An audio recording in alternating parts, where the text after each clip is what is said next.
of the Cohasset Zoning Board. It's now 7:04 p.m. On Tuesday, May 3rd, 2022. David's on. I'm sorry? David is on now. Okay, good. Okay, I could see and hear you, but I couldn't make the machine work. find a way to get on. Okay, well, I've made a motion to open the hearing, and if I get a second, we'll just do a roll call vote. Second. Okay, I heard of a second. So Woody Chidick, aye. Charles Higginson, aye. Charlie and Dave, go ahead. The others? Lee Darst, aye. Michael Dickey, aye. Right. Watkins, aye. Okay, so we're now called to order. The first item of business is 1 Jerusalem Lane, and this is not a deliberation. It's really it's still an open hearing to see if there are any other submissions. And in fact, I think we did get one today, right? We did. We got an email from the abutter who had the question about shade, who says they're no longer concerned about shade. And withdrawing their objection. Yeah. Yeah. So I'll amend the draft decision to reflect that and go from there. Okay. All right, so I see no reason to continue this. I would make a motion to close that hearing. Second. Okay, moved and seconded. All in favor, Woody Chidick, aye. Charles Higginson, aye. Dave McMorris, aye. Lee Darst, aye. Okay, Watkins, aye. there you go. Okay, so that's been voted on. The second hearing, again, open for other submissions and information, is 508 Chief Justice Cushing Highway, Peter Capizzoli's automobile sale and repair operation, but his attorney has requested a continuance until, well, anyway, a continuance until next month. And I would recommend that we accept that. I think I talked to John Hallen today. I think things are moving along in a favorable direction. And John, well, we're not deliberating, but I mean, do you have any factual input here? Yes, I did make a site visit today too, and several things have taken place since the last time we were there. One, the office trailer has been relocated on site. Some of the equipment in the office trailer has been moved out and into the building office, and he's in the process of moving the balance of the equipment in the office trailer to the new office. The stuff that should take place over the next week or two, he said, and then he will be selling the office trailer. In addition to that, the older existing building is being used for storage now. There is no automotive repair taking place in the older building.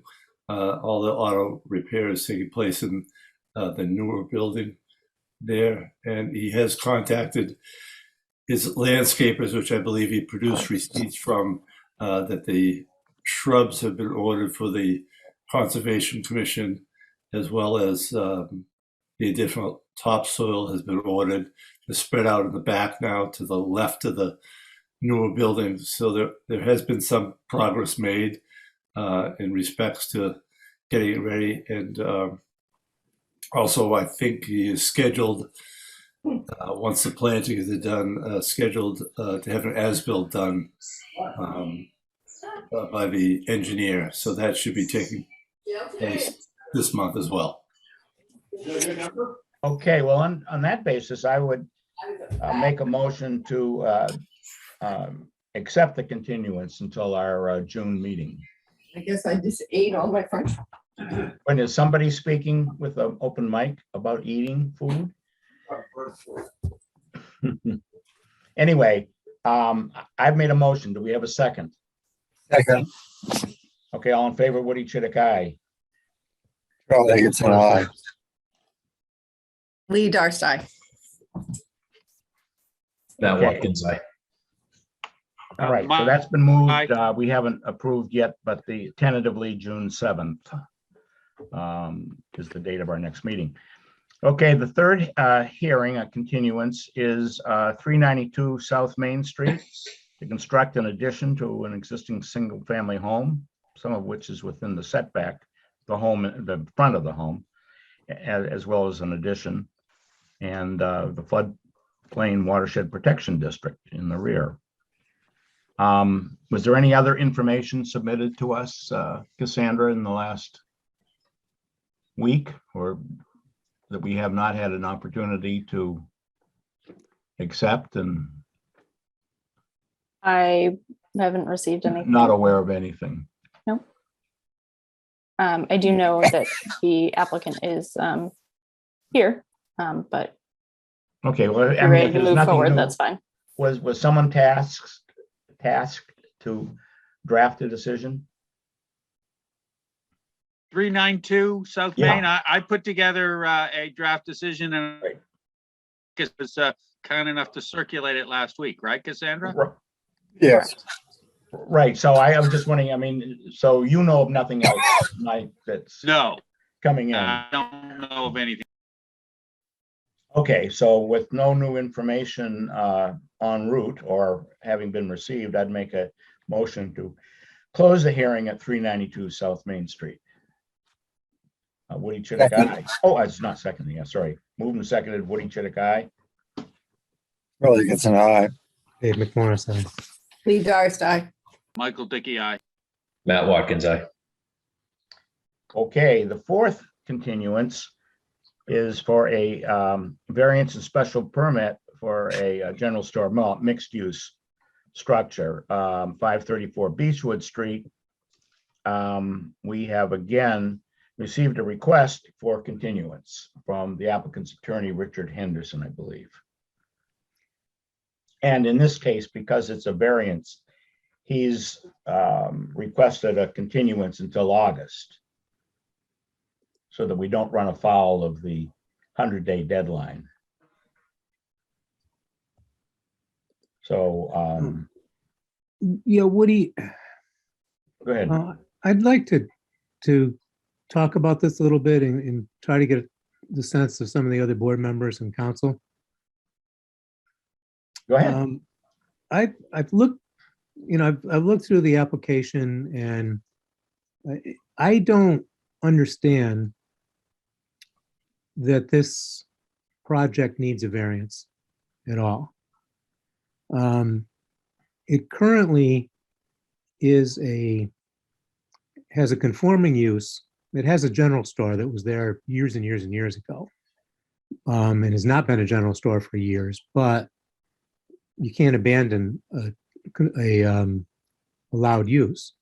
It has had a ongoing repair shop business, and it's also always had residences in the building. So it's, as far as I know, it's always been a mixed use property. And it's always been a mixed use property with non-conforming dimension all around.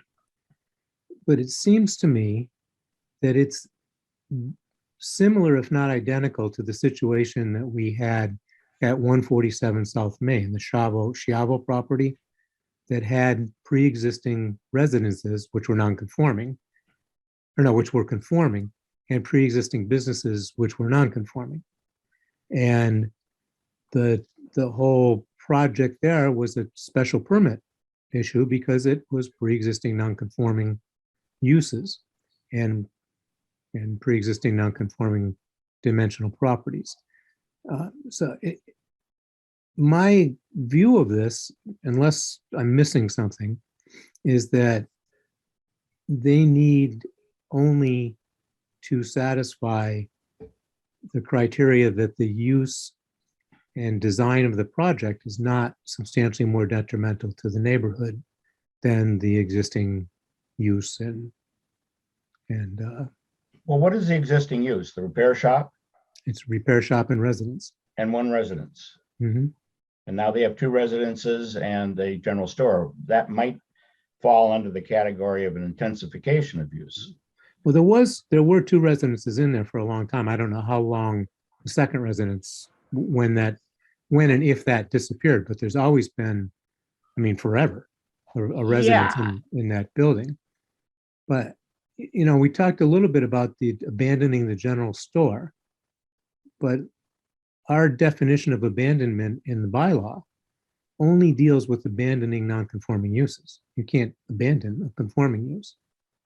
So it seems to me that what they have there is a mixed-use building with, in this case, the residence is the non-use as of right, but the business is a use as of right. But it's a pre-existing it's a pre-existing mixed use. And if that's the case, they need to design adequate parking for what they're proposing to do there so that it won't be detrimental to the neighborhood. But I don't think that they need to go through and meet all of the current parking bylaw requirements.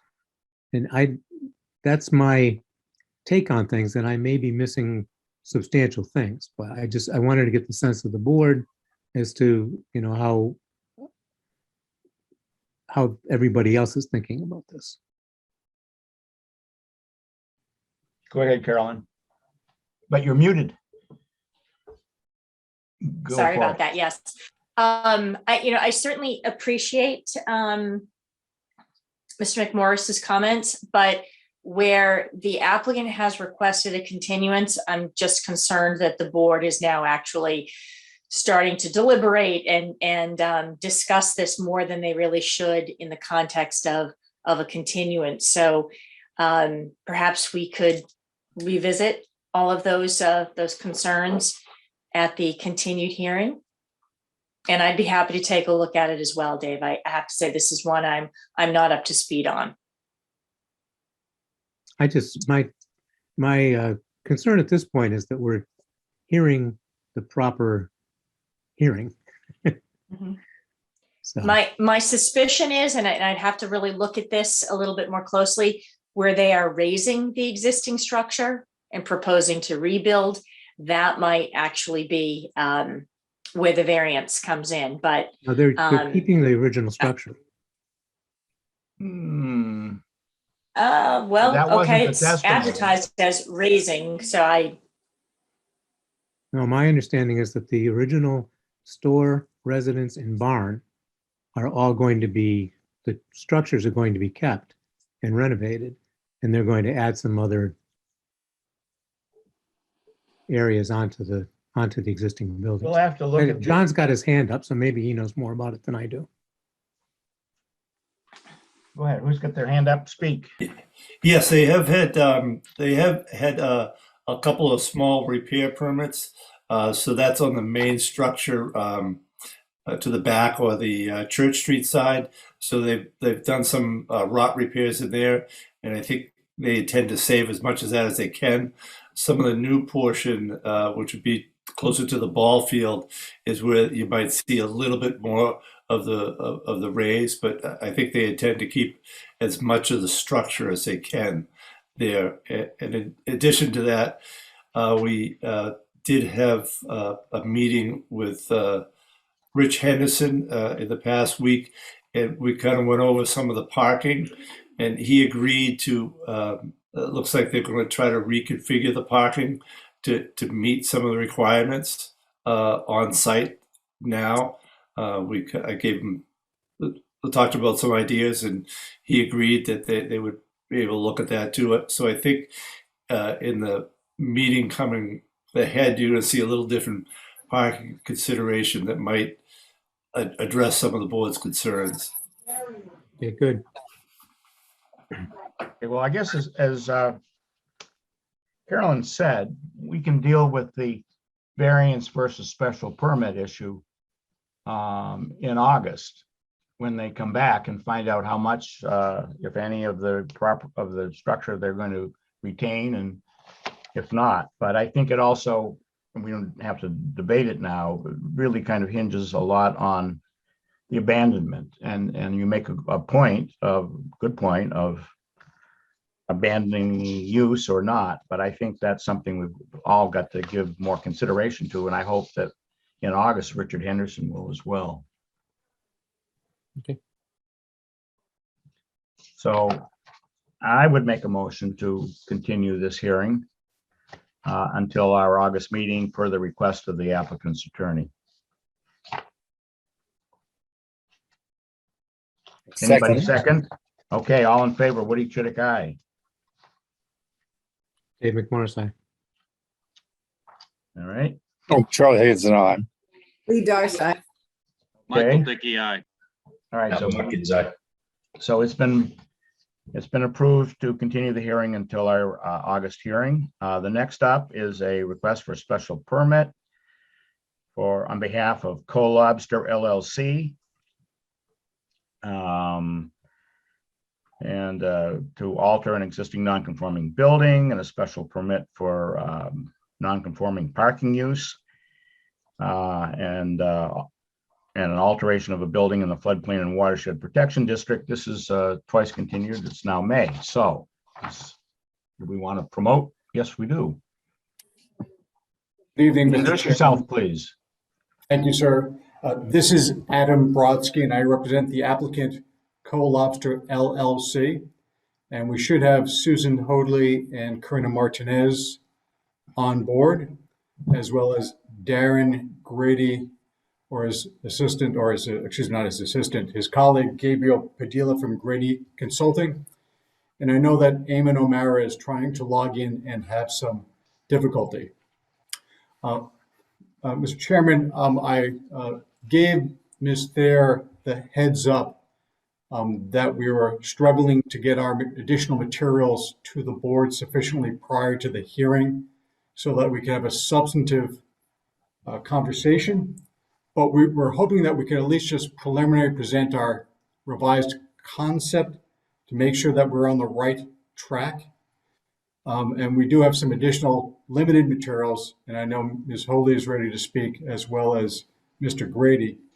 But what we're proposing to do are reduce the uses at the site, change the business hours, and recalculate the parking, particularly with respect to the proposed restaurant uses, using the more conventional seat method, as I call it, under the zoning bylaw at the suggestion of the board. And if we are on the right track, the parking should conform to current zoning, which may eliminate the need for any special permit to extend the non-conforming parking use. By our calculations, the uses will require 33 spaces for all uses, and we're going to be providing 34. But as a practical matter, given the changes in the uses and the hours, we believe that the total peak demand will require 28 parking spaces. And so with your permission, I'd like to ask if Ms. Hoadley could just take us quickly through the revised conceptual site plan and just show Okay, you. I've got just two comments before she begins. Yes, sir. Conceptual plans make me uneasy because we're not going to approve any conceptual plan.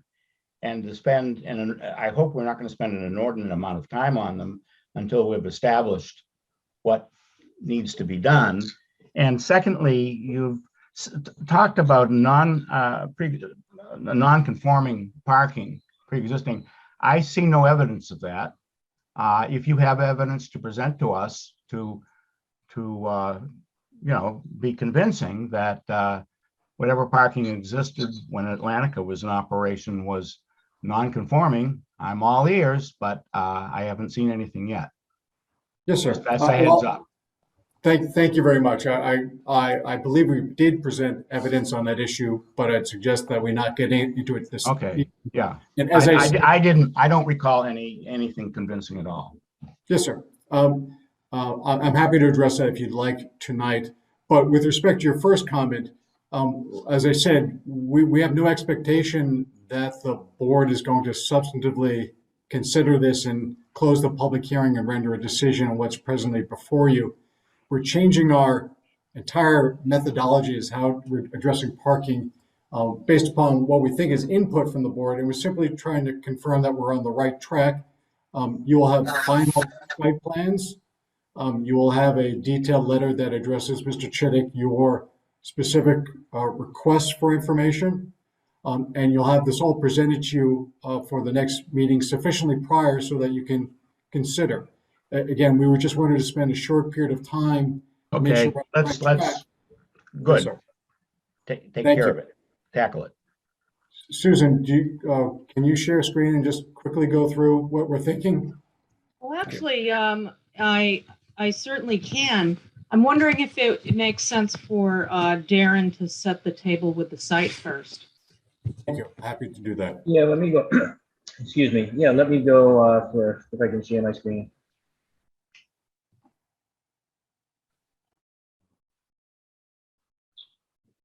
I have the just a host disabled participant screen sharing. Hold on, let me try and fix that for you. Thank you.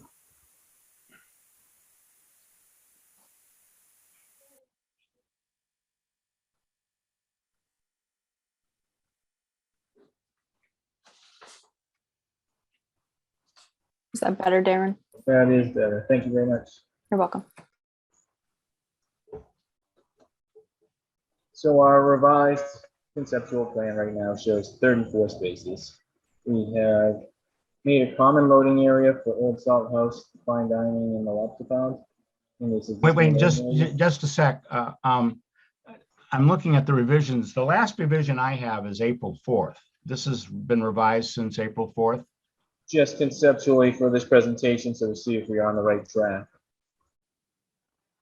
Okay, it certainly would be helpful to have these submitted in advance of our hearings. That's our Mr. policy. Yes, sir. Mr. Chittick, this is Adam Brodsky. We did send it electronically, but not sufficiently prior for you to be able to see this. And we I haven't seen it at all. Yes, sir. Okay, go ahead. Just be aware of the fact that Okay. it's So as I was saying, we've made one common loading area for the Old Salt House, the fine dining and the lobster pound. That's this existing loading area here. Our parking count total is 34 spaces. It starts with one space here at the front of the lobster pound, and we number them consecutively around the bend here. Our handicap spacing has been moved to the corner here, and it ends with 34 here. 34 parking spaces allows us for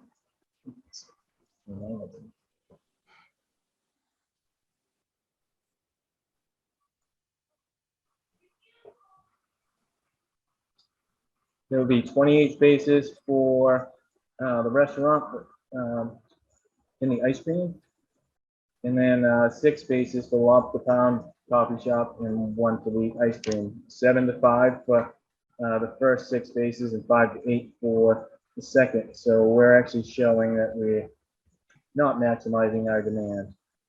The breakdown as far as the areas of the building that we have proposing to for our special permit for the use, I'll have Susan go through those.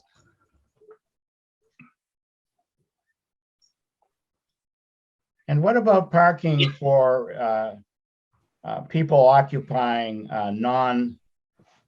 non-eating areas such as a prep kitchen and things of that sort? Those have square footage parking requirements. So, Mr. Chittick, this is Adam Brodsky.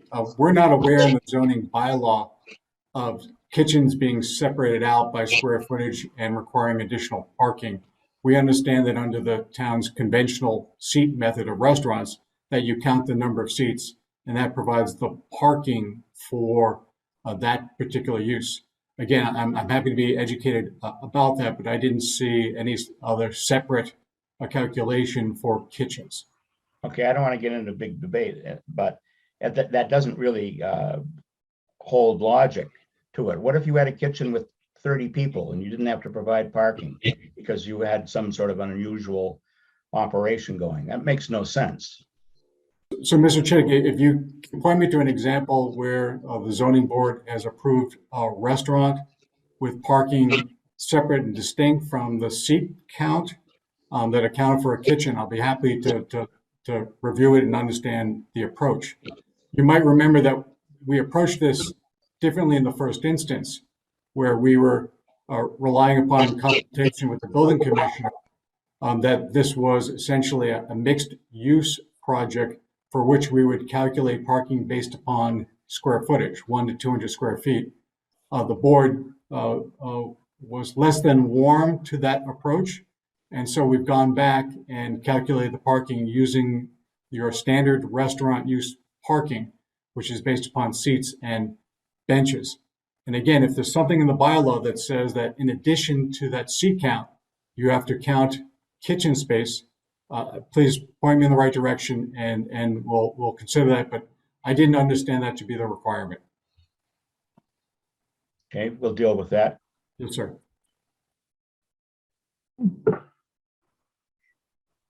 Okay, Okay.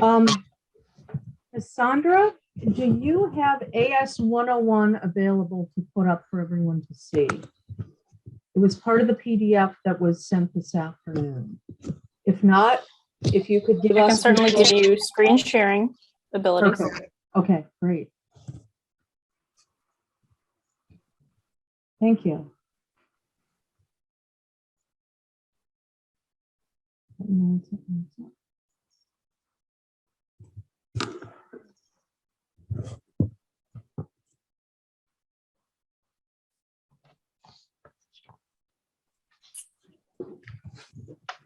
Does everyone have an image in front of them? Yes. Okay, good. Well, thank you, Adam and Darren, for that introduction. What I will be presenting tonight is sort of a plug-in that elaborates upon the data and metrics that Darren began to present. What I'm showing here is simply just a graphic representation of what Darren described. We're starting out with this sheet, which is AS 101. It shows the seating generically that is going to be attributed to the ice cream shop, the fine dining restaurant, the outdoor seating, and the coffee shop. As Darren described, we are proposing to prove that seasonal use dedicated to the uses that these spaces will be serving is actually in seasonal enough that that it essentially that patrons come in shifts because of the nature of the business, and we are hoping to prove that the various program elements that we're showing are going to work on a round the clock 7 days a week basis that shows that the parking that's required for each would happen at different times. So this first drawing is sort of a generic layout that just shows everything that we're talking about. This shows the seating layout, and Karina will go around and her mouse will show each one of the places that we're talking about. This shows that the fine dining restaurant has 70 seats. Combined in and outside, it's got 82 altogether. The coffee shop has 10 and the ice cream shop has 4.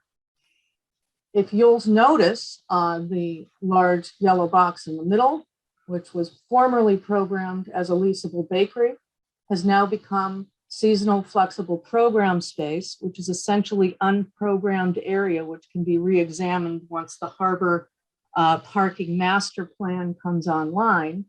And the town boards can evaluate how the complex has served the public, has generated or not generated traffic, and how this round the clock strategy is going.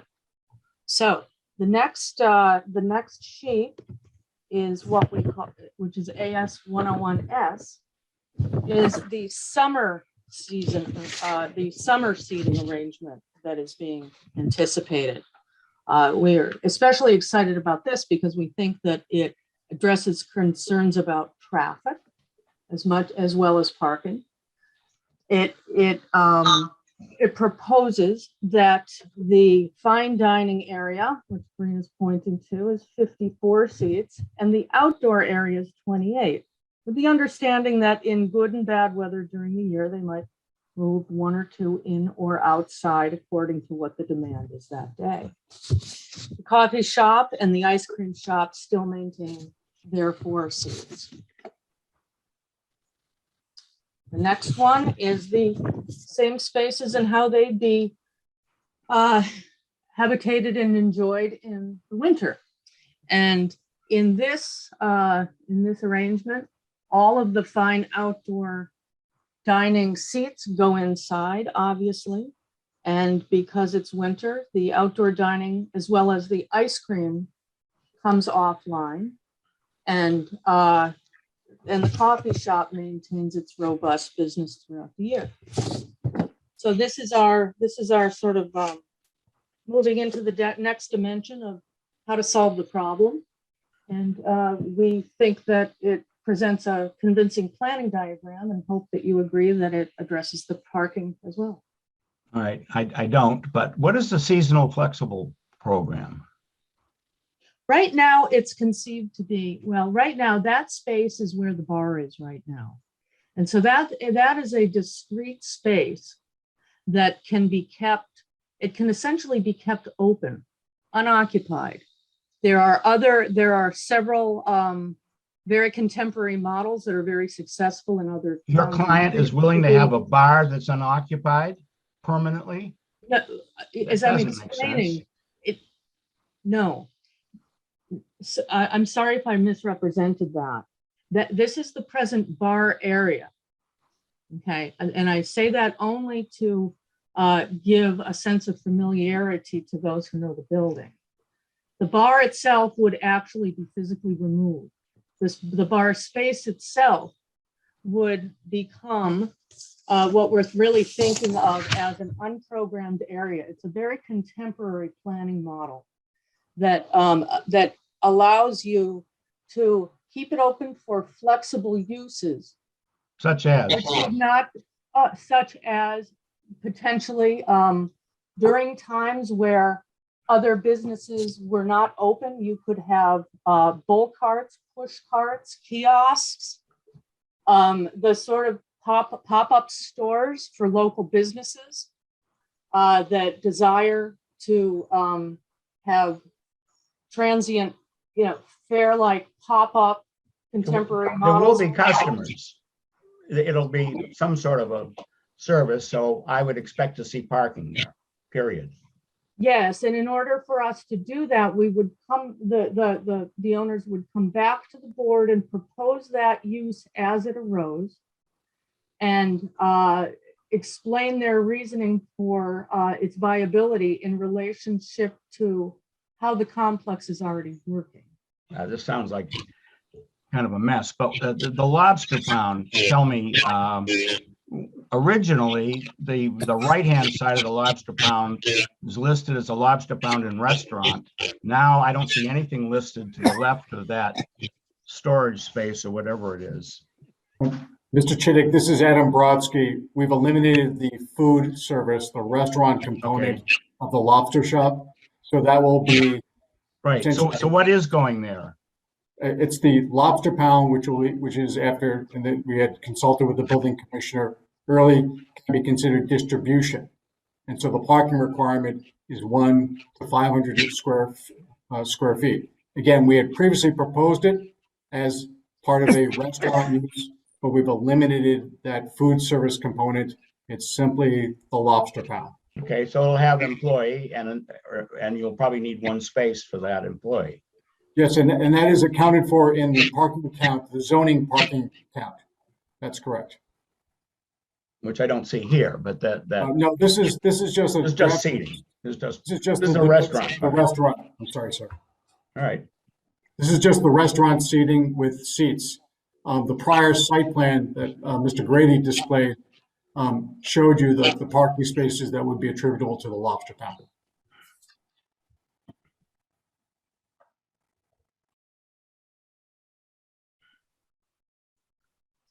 So again, Mr. Chittick, our aim was to quickly present to you our concept based upon our change in how we're calculating parking. My hope is that you get a sense from the board that we're on the right track, since the board was not receptive to how we were parking it initially, and we're happy to obtain any feedback that's available to us. The board want to comment on this plan? So not, this is Lee Darst. None of the building is not being reduced in space. And I think the last time, I was trying to go through my old plans, but I think the last time the fine dining was going to have 150 seats. And now it's the same space, the same size, but now it's reduced to 70 seats. So less than half of the people are going to be there, yet the building footprint is still exactly the same size, meaning the space will be there to increase the dining.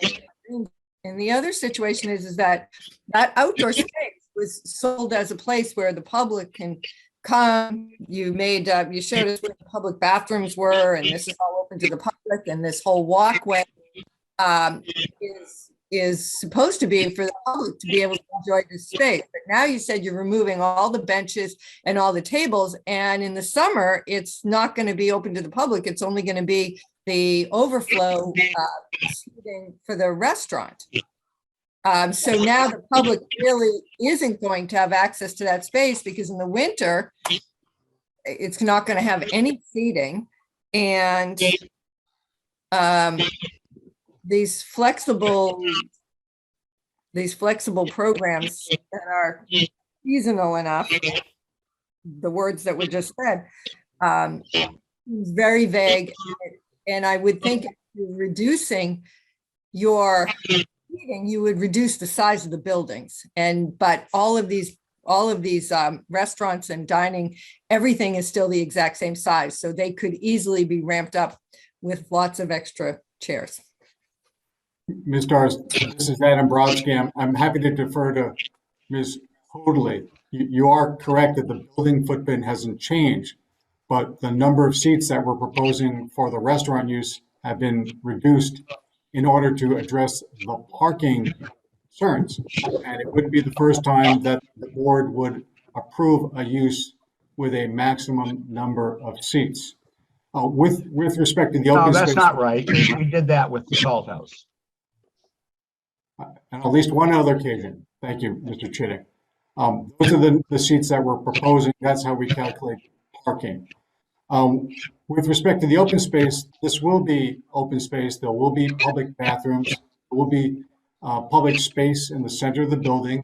For the summer season, a portion of the covered wharf, we're proposing tables, but for the rest of the year, that will also remain open space.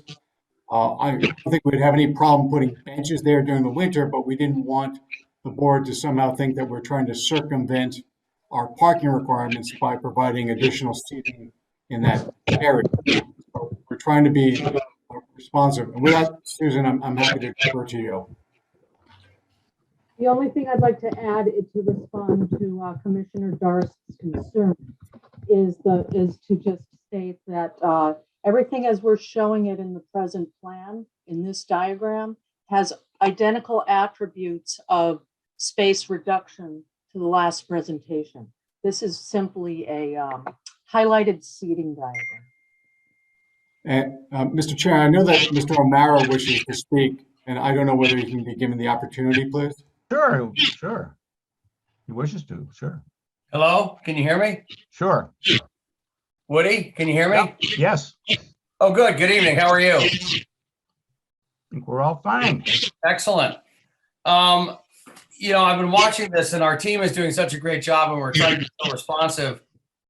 I mean, it's amazing. I'm so excited about the project, but if you really think big picture down to where we are into these very important details is, reimagining this property. And I know we're trying to get through zoning approvals and, special permits, but the reimagining of this property is very difficult. And we're needing to work with you to do that. And it's really a renovation, and the improvements that come out of this are so fantastic, really. And I live right down the street. So for instance, this comment about the building's not smaller. I mean, the building has actually gone from 15,000 square feet to 9,000 square feet. And that's part of the strategy of reimagining this special space, is making the building actually smaller to reduce the impacts. The current parking requirement of the property is 307, the current occupancy seating potential of the property at Atlantica can take 307 people for a function. And we're reducing that to 96 seats. And if you do 96 seats, and we followed your last meeting talking about a 1-to-3 ratio, and we can have 34 parking spaces, we meet the requirement of 96 seats to 34 parking spaces in a nice new parking lot. Our current parking lot has 52 spaces, and we're reducing that number from 52 to 48. 34. We're trying really hard to improve this for the neighbors, to make it more walkable, to make it more approachable to water. It's not perfect, but we came up with a solution. Our solution fits your model of 1-to-3. Now, we need your help and we need to work with this, but we're trying to make the building smaller, make it better. And what we're showing in these drawings is seating arrangements in the smaller units where the hours don't overlap. So for instance, the coffee shop is open from 7 in the morning to 3 in the afternoon. The restaurant opens at, say, 5 p.m. There's no overlap. It's great.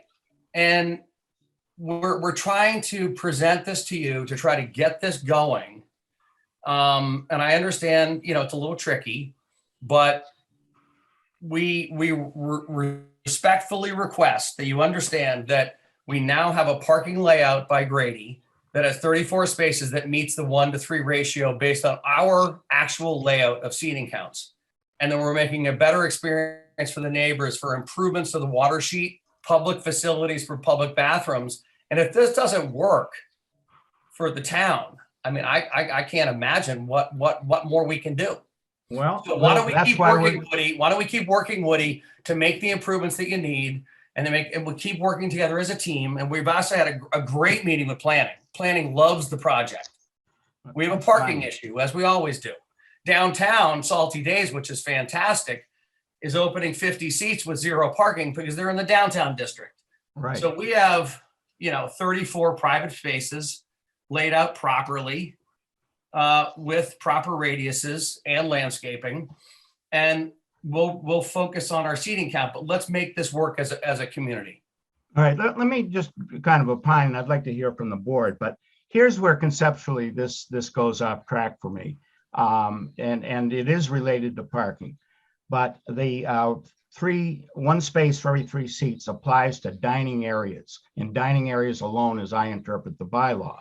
And now if you look at this with the red marks, which are seats, 2/3 of this entire property is occupied by service people and others, everywhere from the lobster pound to kitchen people to wait staff, et cetera. And there's no parking provided for 2/3 of this square footage. That just simply doesn't make sense to me, and I think it's not a correct interpretation of the bylaw. I think for non-dining areas, you can use the ratio of 1 per 200 feet. That's fine. That's what it says. For restaurants that are part of a mixed-use development, 1 space per 200 square feet of net floor area.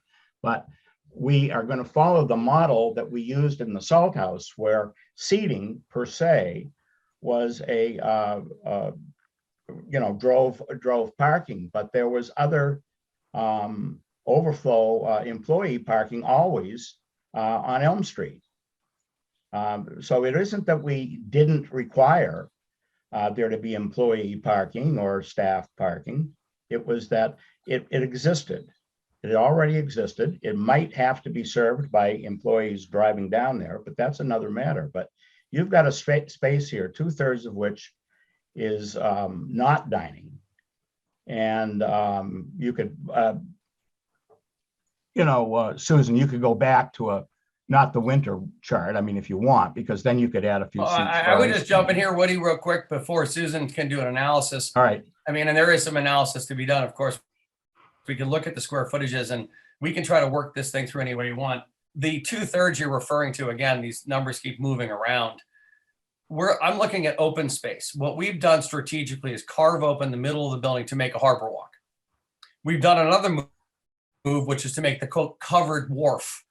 If we remove the windows, that area is open like a porch. So they're not occupied by employees. They're just spaces in which you can walk out as a resident with your dog in the morning to go to the water's edge. So they're not occupied by hordes of employees. Granted, the gray area to the left is the kitchen that supports this future fine dining restaurant. The light gray area to the left is actually Old Salt House, which is not part of the property and is not part of our metric problem. The lower gray area is the public bathrooms, which we're providing to the community as what are considered facilities of public accommodation, which, you know, of course, waterfront and Chapter 91 DP love, so that you can have some kind of facilities. So the idea that we have all these large areas that aren't accounted for, I don't see it that way, Brody. And the other earlier comment of the building's not gotten smaller is inaccurate. So if we're just being fair about this, we're showing real seating areas. We're showing them by season. We're showing realistic activities. We're trying to make it a little more open to the water. And we've gone again from 52 spaces down to 34. If you want, we'll leave the 52 you know, it's a new spaces as ball is. game. It's a new ball game. But let's figure it out, Woody. If we figure it out as a team, we're going to make a better, smaller building sustainable that's better for the community. Look, and with all due respect, the zoning board's job is not to solve your problems.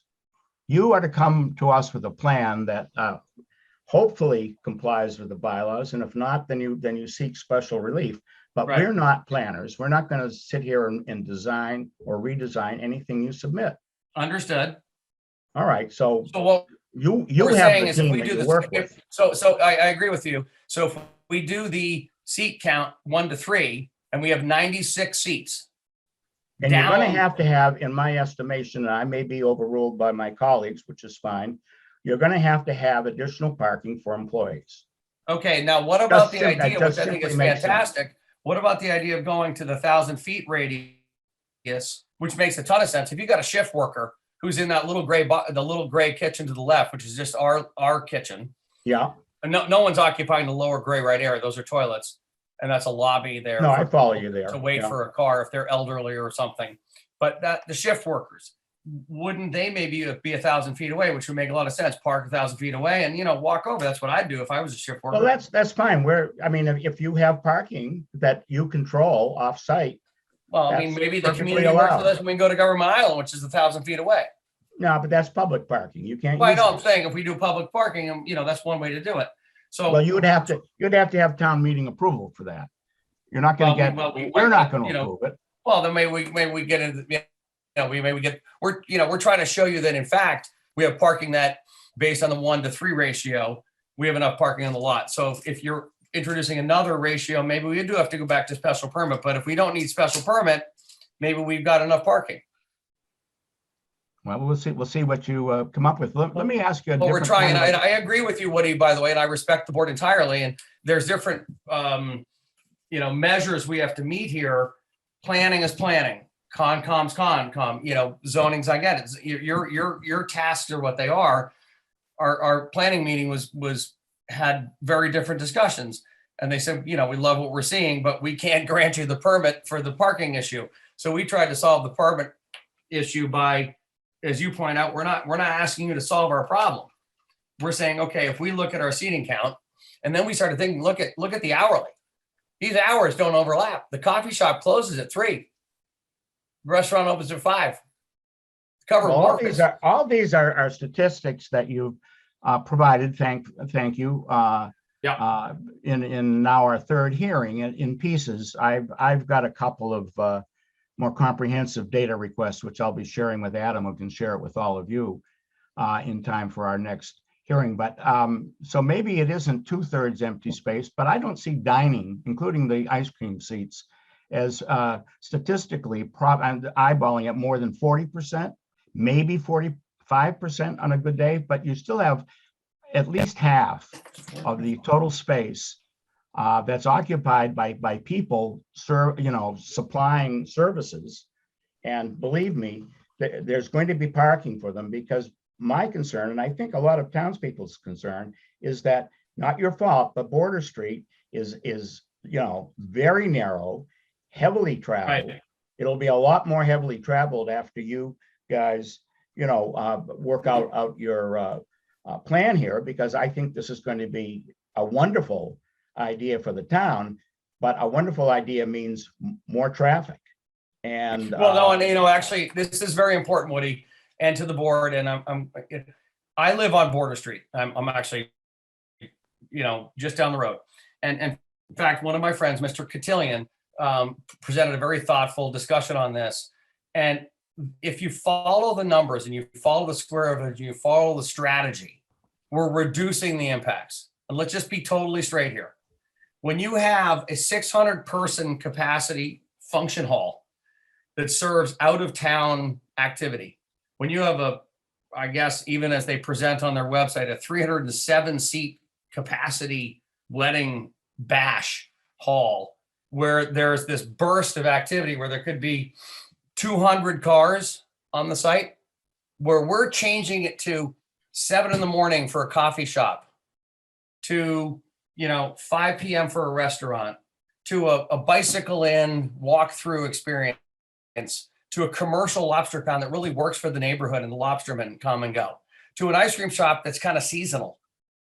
We're reducing impact. So I actually, and I think that Mr. Cotillion, who did read a letter, which I think was thoughtful and respond to, it's about the day parts, the parts of the day where you're breaking down the activities. So it's more of a flow. And dare I suggest that this town does walk, and we do have a harbor walk, don't we? And we do have bicycles, and the kids bicycle in this town. So we're trying to present something that works for the community. So what we have now is much worse. What Tom Sullivan owns now at this property that I'm working with him on is something that is an overwhelming burst of activity that does nothing for the neighborhood, that has one front door, that is this big blob, and there's this 250 parking spaces. And to your point, Woody, all up and down Border Street, there's no signage. So you have no town sticker, resident Cohasset sticker. There's no 2-hour plus town sticker. So we're willing to work on those items. So what Susan was presenting earlier, along with Darren, was we're saying now, as part of ownership, we'll package this thing down nice and tight, and we will fit in a responsible parking lot that actually fits the 1 to 3 metric. And then as we grow and we figure out the town gets its parking situation figured out, it's a whole lot better than right now, Woody. And I mean, I see it all the time too. And I know friends on the street who live on Border Street, and during the summer, out of town cars with Situate stickers park on Border Street. They leave their car there all day long. They get in a boat and they come and go. So why don't we try to solve our project so that we can get this project renovated? Old Salt House, as shown in the little light gray on the left, is trying to get going too. And we're working with them. We're a team.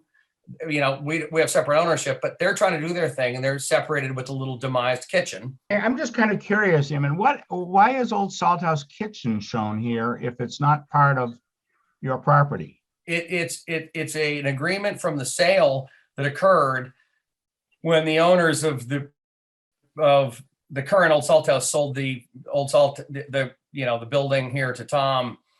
The agreement was to give a 500 square foot easement back for a kitchen use area.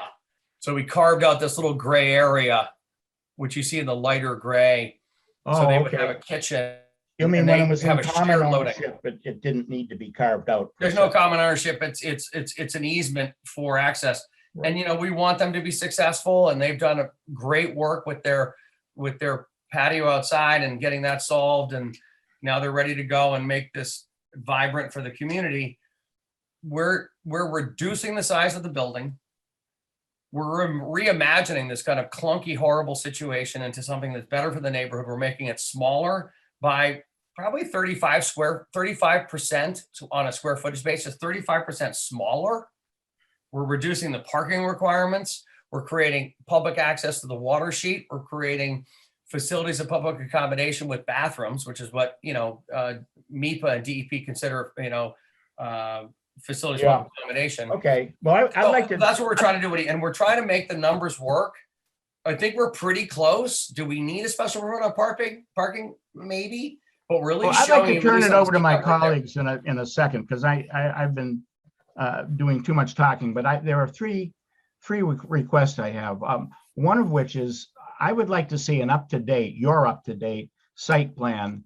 It can either be existing with the proposed drawn in, Yeah, Darren, you can put that up. or the other, or vice versa, but I'd like to see in the same plan a red line delineating, let's say, the proposed structure on top of the existing structure, so we all have a better sense, as Lee was saying, of is this the same? Is it less? I've heard different Well, kinds yeah, of testimonies. We don't have to debate it here. I'd like to. Well, no, I see don't it. want to debate it either, and I'm fine with stopping talking because I'm Okay, glad you have finally that's one entered the thing. fray, Woody. All right, but that's one thing, and then I'm going to turn it over. But the dockage up there, the existing dock or the float or whatever, there are going to be slips presumably for visiting yachtspeople. Are there any of those people going to have overnight privileges? Yeah, you showed. Yeah, I mean, side. we don't know how that's going to work. The idea is that the property has water access that doesn't occur now. Currently, the only way to get to that gangway to the float is through the restaurant, which makes no sense. You've got to go through the restaurant to the back, the door's locked. So what we want to try to do is create this covered wharf, which is open, like of a front porch, to where there's maybe a gate, but it's keypadded like any other kind of marina. Just logically, you've got fine outdoor dining here during the summer. People are having a very nice meal, and fishermen and other people are going to tramp through the dining room. Well, I got to imagine if you go to other communities, whether it's like, other places, Hull, Hingham, Plymouth, you pull up if there's a spot at the float, you can come in, you can go. We might have facilities. You could obviously go to the bathrooms. The idea is if you need to use the bathrooms, the toilets.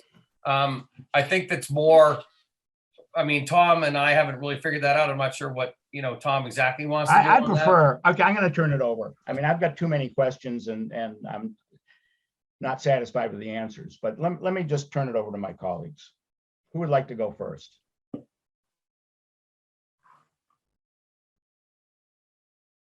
Somebody? How about, go ahead. It's a little difficult to comment much since we don't have any final plans in front of us. But I understand the parking situation in this town is extremely difficult. There's very little open space, and every commercial establishment's got to have adequate parking. I like the idea that you've taken a very creative approach to this to try to maximize the number of seats, but by manipulating the hours, kind of minimizing the number of seats that are in use at the same time. I think it's important for everyone to understand that we are not on any team. Our job is simply to analyze the proposal, analyze the bylaw, and see if the proposal complies with the bylaw. By the same token, it's not our job to prevent things from happening that meet the bylaw. And if you have a creative approach that actually does meet the requirements of the bylaw, there's no reason for us to be in the way.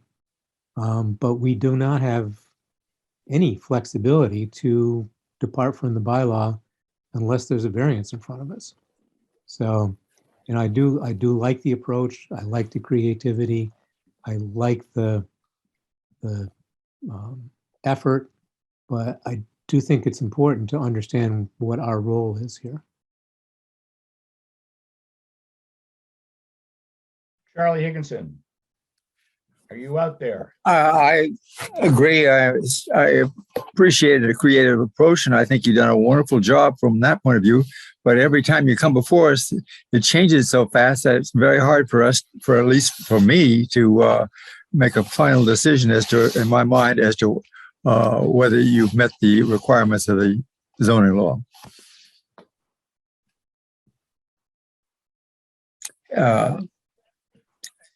And it's not for us, but I would like to see some coordination between the various new activities that are planned for this section of the border street, which all of which will affect the parking. Okay, how about others? Matt? Any comments?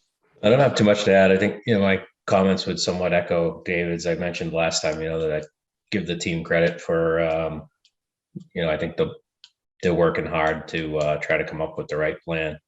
Similar to what David said, we're kind of bound by, our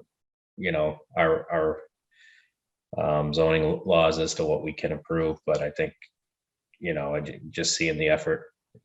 I know we're kind of vocal that we're tough on parking, but that's our job to uphold the bylaws. But I do like to see the fact that you guys are continuing to work as a team and come up with some ideas. I do think probably that seasonal kind of space placeholder that you have in there, kind of raises a whole bunch of questions as to like how fast you'd be back, and what your process is on that. I don't know if it's something that you envisioned, like going in front of the select board for like special permits and one-offs, or if it's, what I mean? So probably some more discussion on that. And it sounded like,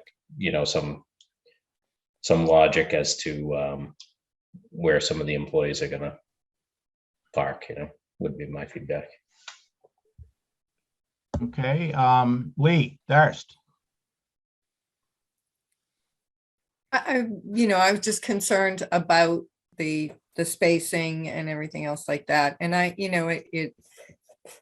the neighbors have been vocal about us asking questions about parking and the space. So I think that that's our job to ask the tough questions. I mean, everybody wants a new space, but I think that it has to be totally fleshed out. And I agree with Woody that it isn't our place to be, I guess, design consultants.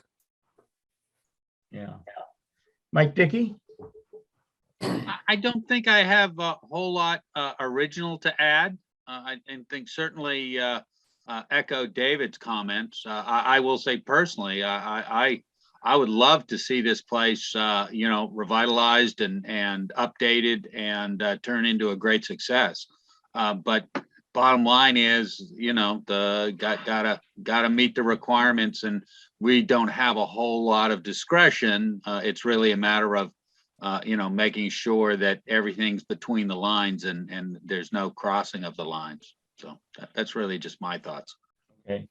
I've got one other small point. I know you've got two loading areas. I understand the loading area for the lobster pound, and off to the right is the loading area, I guess, for the other food service establishments. I can't quite read the numbers, but it's got a circle around it, and it's a crosshatched, and it was shown as maybe brick or something. I don't know. Yeah, there you go. 12, 13. And where's the loading dock or area? Looks like it's brick. How is a loading truck going to get there when you've got patrons and handicapped patrons parking there? There's a combined loading area here for all three uses. We modified that so we could increase parking here to 34. That's so okay, because in the prior site plan that I haven't seen this. Off to the right was marked trash and loading. Correct. So that's been changed. Yep. Yeah, I'll jump in real quick, Woody, because we thought it was probably thoughtful and realistic, is that the current loading that Darren was referencing on the left is totally existing. In fact, there's a transformer there, and we were told it would be like an act of God to move the transformer. So that whole loading zone, we're just keeping as is. And it currently, of course, loads a 300 to 600 person capacity function hall. So we think that loading space is very suitable for the smaller uses we have. But to the right, Woody, you're asking about the little brick path. The coffee shop, now that we've bifurcated the building with this new open to sky, and you can see in this diagram, the white swath in the middle is the section we're cutting out of the building to create an open to sky component. That separates the coffee piece to the right, so they don't really can't get to the loading dock. So what we thought was they might have just like wheeling trash cans, or, you know, instead of having everyone go through the front door of the coffee shop, we sort of set up this little side section. Now, our proposed tenant, who we are in negotiations with to go into that space, said, well, we don't really want to have a big, you know, dumpster area. We're not proposing a loading area per se. It's more the idea that it's a little beautiful enclosure with like a couple of wheeling trash cans. So all it is to make the logic that we're solving the problem, Woody, so it isn't just sort of a forgotten Right, issue. so the coffee shop will be served, particularly incoming food and supplies via the lobster pound. No, via the front door of the coffee shop. So to the right, if Darren zooms in, you got this sort of attractive little brick pathway over to the right. The idea is that to the left, there's this very small fence enclosure that could hold, you know, a couple of trash cans. You know, think about Seabird downtown. They don't have. How are they going to get their food? How are they going to get their food? They come right through that whole front area. It's a front door delivery situation. That's the way it works. No problem. That's what we're talking about. What front area? Could you put the arrow on the front? The right hand brick is the front door to the coffee shop right there. The left hand is the loading access. So if you have a landscaped area, you could come in and you could kind of wheel in your deliveries there just for the coffee shop. So what we're doing is we're being realistic, because otherwise you'd have to go all the way across, past the common bathrooms, across the open uncovered walk into the, and it's just, it doesn't, this works fine. So that's what we're trying to solve for, to be realistic about it. Okay. All right, well, I'm going to need to see a lot more data, but to make your life easier, I have a couple of spreadsheets that need to be filled out, and then we can probably have a more precise discussion. Would you, and I presume you will be, because you've submitted, at least conceptually, and when you finally agree on things like operating hours and occupancy by patrons, you're willing to have those be part of a zoning decision. We would limit, let's say, the coffee shop restaurant to XYZ seats, 10 seats, or whatever the latest count is, period. No more. I mean, I think that's a decision for Tom Sullivan, and we can work through that. I can work. No, it's a decision for the zoning board. No, I'm saying, if you're asking us to commit to something, I'm saying we can. Oh, I'm not asking for you to commit now. I'm just talking. No, I'm saying, you know, at the time of, yes, Woody, we understand that's what we're presenting. Because we have to deal with specifics as opposed to something that's plus or minus. Understood.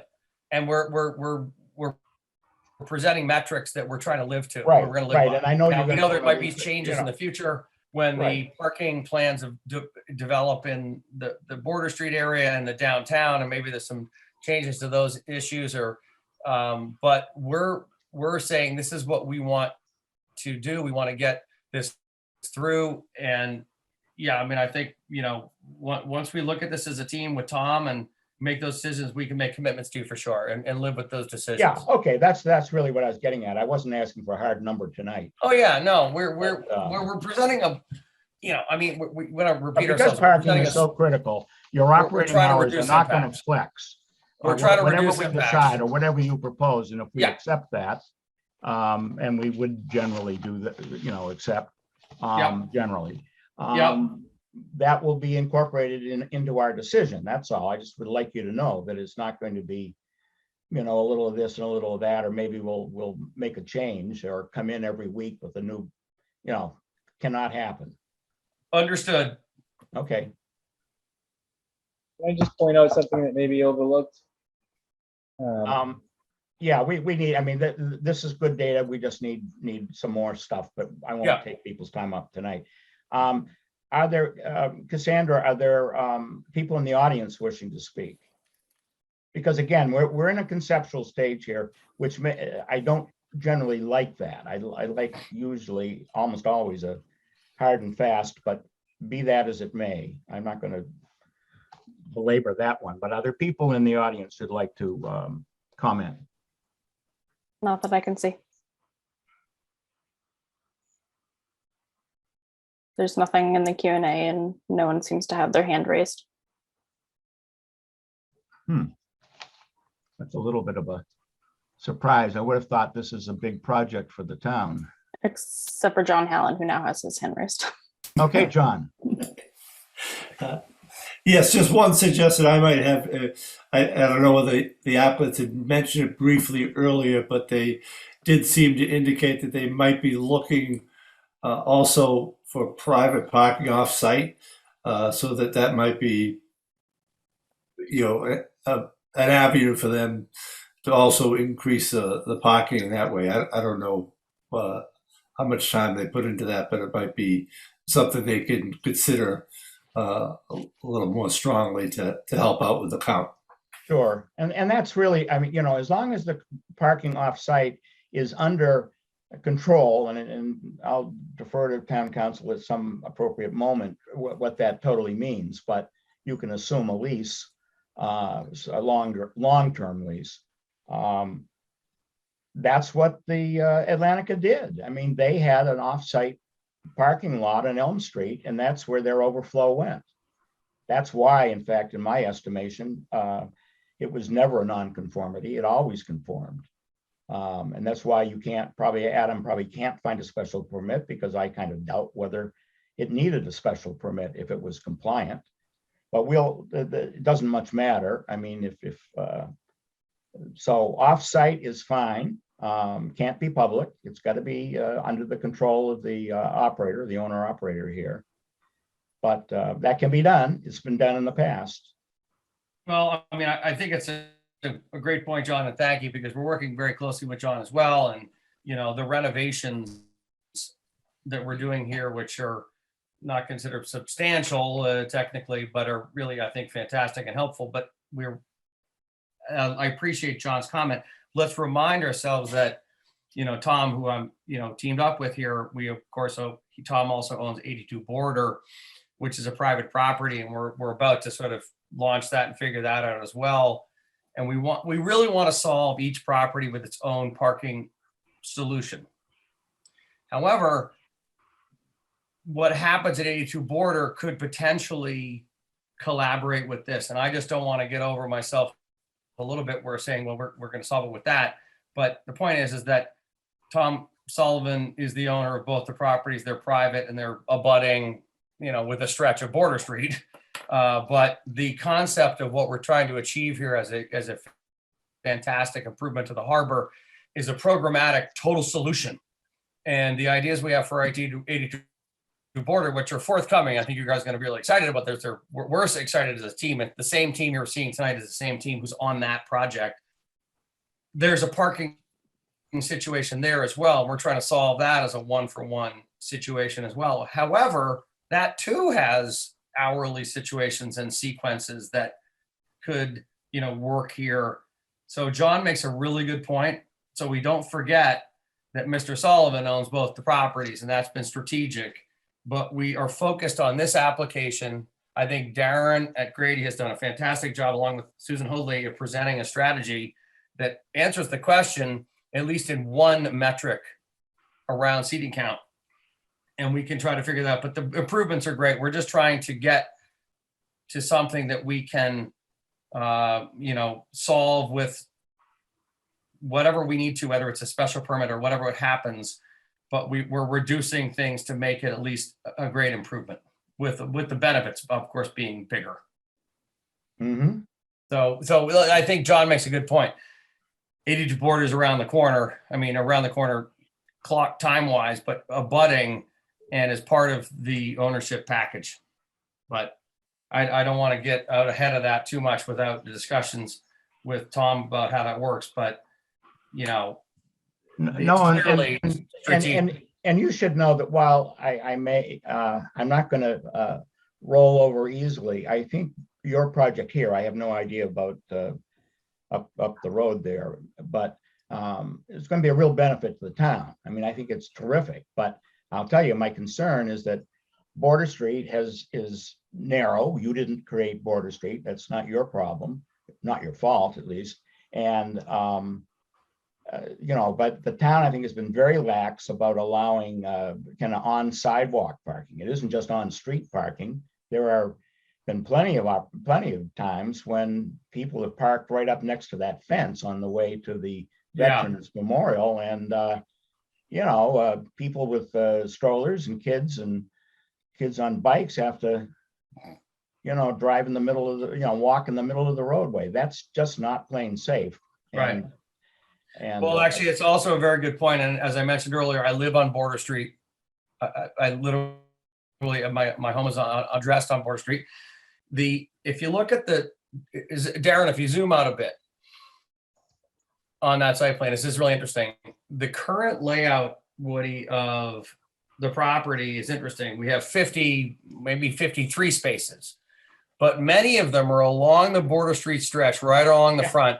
I know. They're front to back parking spaces. And it's very awkward. So what happens is I walk down the street in the morning, I go down to town, and it's not really a sidewalk. You have cars parking over the sidewalk, facing nose to nose over the sidewalk. So it's not a sidewalk. If you look at the drawing here, what we're showing is all of a sudden creating, so this is the current layout. So you walk down the street and you basically are walking through a parking lot. You're walking over spaces, zoom in, Darren, you're walking over spaces. What are those numbers? You know, there's no, the dark line is the property line. So, you know, we could keep existing as is, operate, you know, as is. But when you go now, Darren, go to the plan what we're doing. So what we're creating is actually a very wide, and this is what we want. There's no question. We want that better. We want it, and the spaces. And I appreciate that, and I think the whole board appreciates that. It's just that as Dave McMorris has said, and Mike Dickey and others, but the bylaw is the bylaw, and you know, your choices are to find a creative way to comply fully or to seek a variance. My recommendation. Right. So I think I've presented as much as we want. I just wanted to present the situation, and we will try to we will answer your further questions, but we will present a solution that is honestly is clearly better than what's there now, and vastly better for the community that's there, and better for the Border Street residents, and better for the town, and a more sustainable solution. And then we just have to find a way to whatever we need to do, whether it's a special permit or whatever we have to do to get there. But we're ready to advance.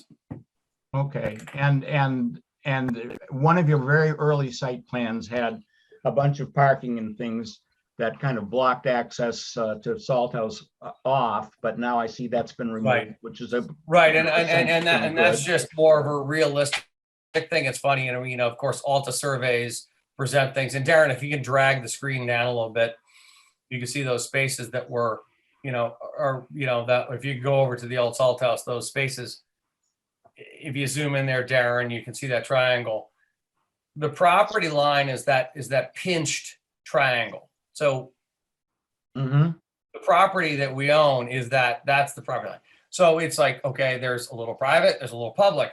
Now, if you had the curb line, see, it says gutter line. That's the edge of the actual sidewalk. So if you had no parking, you have this big sort of boulevard. But at the same rate, we want all our buddies at Old Salt House to be able to pull in and park. Those are the best spots for Old Salt House. We're okay with that. I don't mind. But you're talking about private and public land.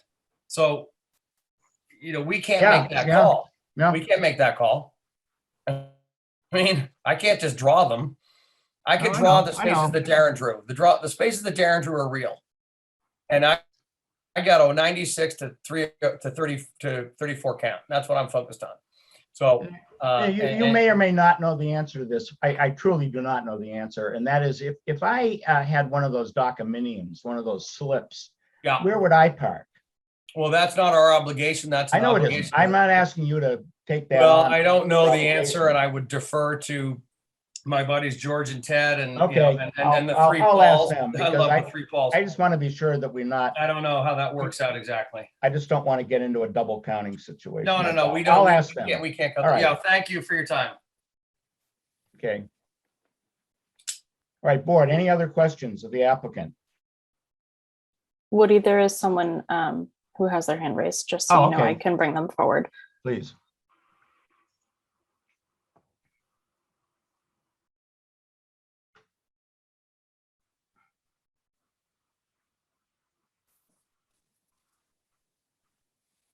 Is that me? Tom Sullivan. No, it's Lisa Fulton.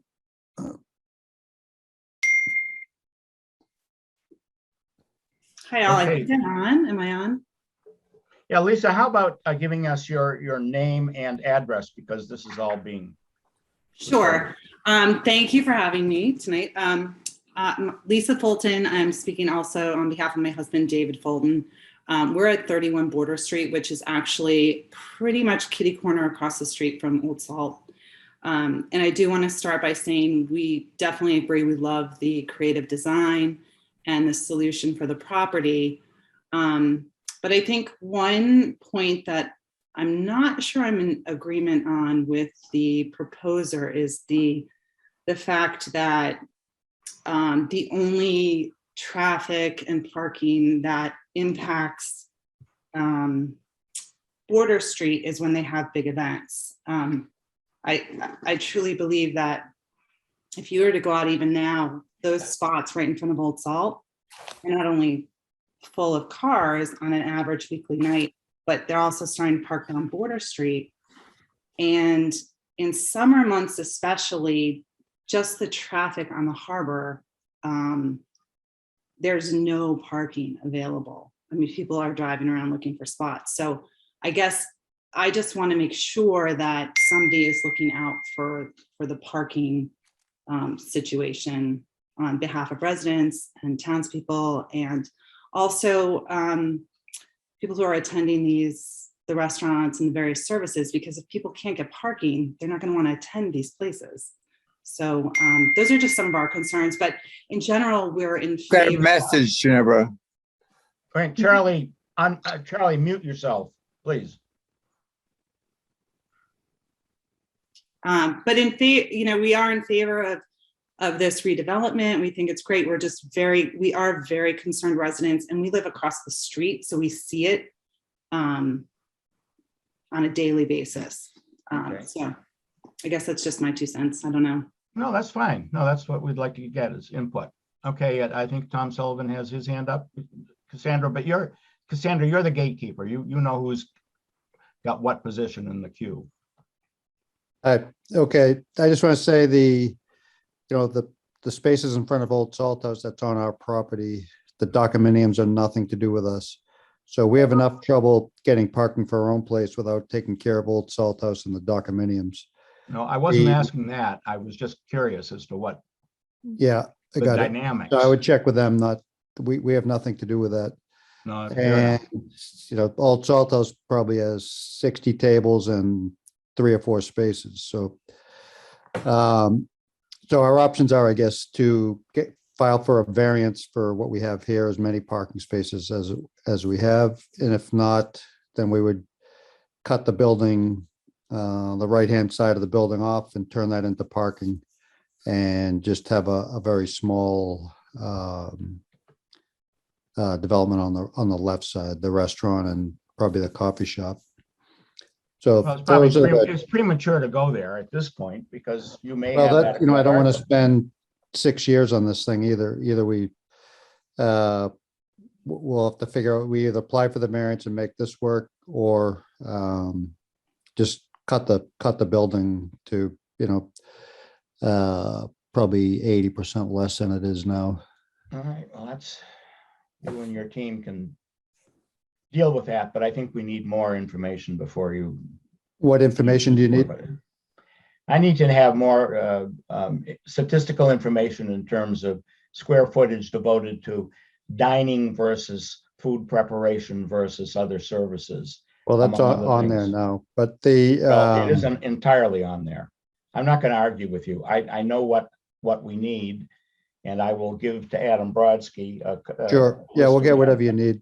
The off-site parking is not feasible. There's already too much expense here for what people will Well- pay for rent to rent other space and have a valet service. Okay, So, well, as we've said, well, we're not ready to cross that bridge, but the bylaw is the bylaw, and that's what's going to be in place here. So, there may be some parking on the down by the harbor, but that's, I think, more than 1,000 feet away anyway, so.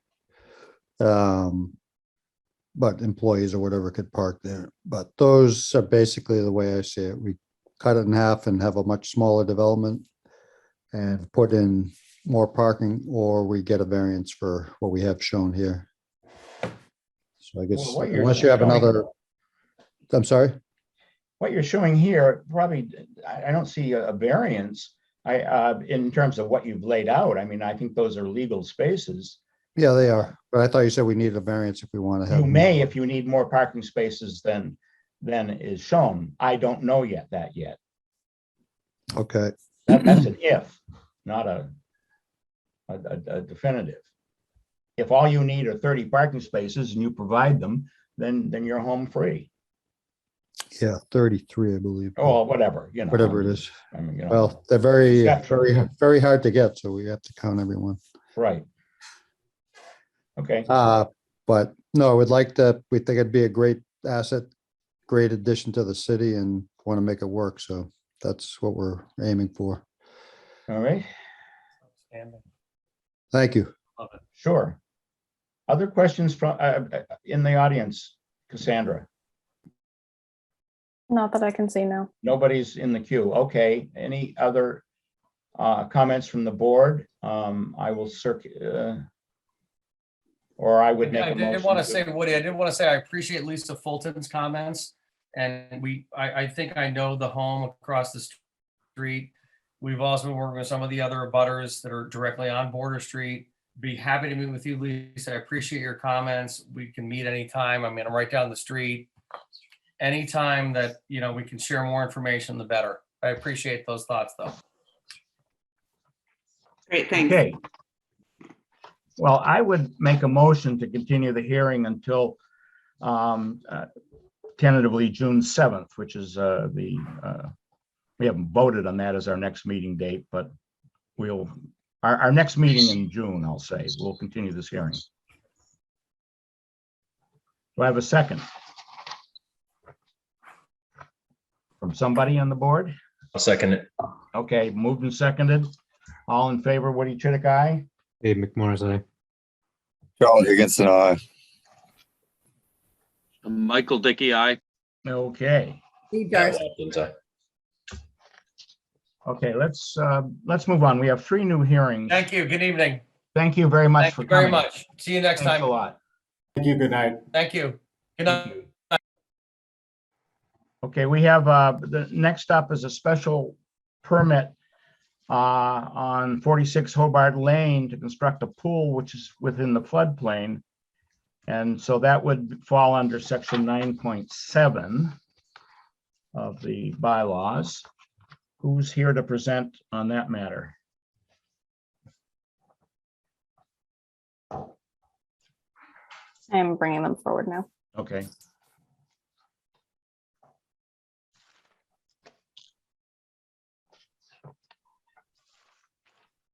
Yes, good evening. Brendan Sullivan from Kevin R Consulting. Okay. Representing the applicant, Thomas Reardon. I believe Sean Papich and Sally Western are on the line as well. All right. If you want, I can pull up the plan. So the property is 46 Hobart Lane. We're in front of you tonight for work, as you said, Chairman, in the floodplain watershed protection district, basically the floodplain. This is number 46 Hobart. It's down near the end. There's a this is where it bends at the 90 degrees. Is the first house on the end right here. Proposing to tear down the existing dwelling, put a patio and a pool in the backyard, and reconfigure the driveway access in the front. Currently, the floodplain, it's an AO depth of 3 feet, which basically encompasses the existing structure. This is from a LOMA that was filed and approved from 2019, 18 or 19, I believe. So the structure itself and the surrounding area is pulled out of the floodplain. There's a velocity zone out here in the dune. So the waves basically crash over the dune and then run across the AO. And then out in Hobart Lane to the west, it goes into a zone X just off property, and clips the corner of the property as well.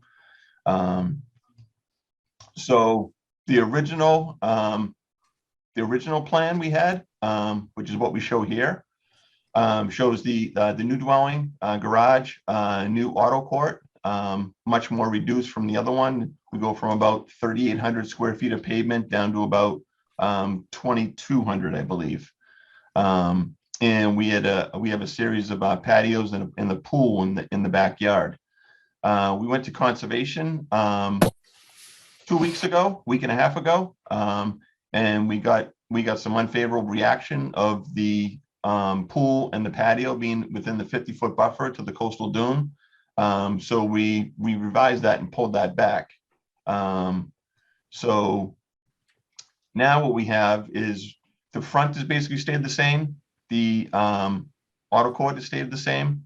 We have the patio, and we made a smaller pool and a smaller patio as well, and kept all the hardscape outside the 50-foot buffer to the coastal dune. We have mitigation plantings and elaborate landscaping planting planned for the property as well. So what we're here for is the corner of the pool over here that just clips a corner of the floodplain, and also a corner of the patio over here as well, clips a corner of the floodplain. Overall, the site, we are reducing impervious by about 100 square feet. And I think that's about it. So the original plan, I had incorrectly denoted the front yard setback. Front yard setback for this area is 30 feet. But since Hobart Lane is less than 40 feet in width, you add 20 feet and measure from the center line of the road. So basically the front yard setback is 40 feet from the property line. The original plan, I think, had it about 37 feet. So we did shrink the house and push it back a little bit. So we do have the over 40 feet setback in the front yard setback. The two side yard setbacks are about the same. The northerly setback is increased by a few feet. So the width of the structure is actually decreased from north to south. Have you gotten a conservation a stormwater permit, or I don't know how much earth you're No, disturbing? so we went to conservation not last Thursday, the previous Thursday.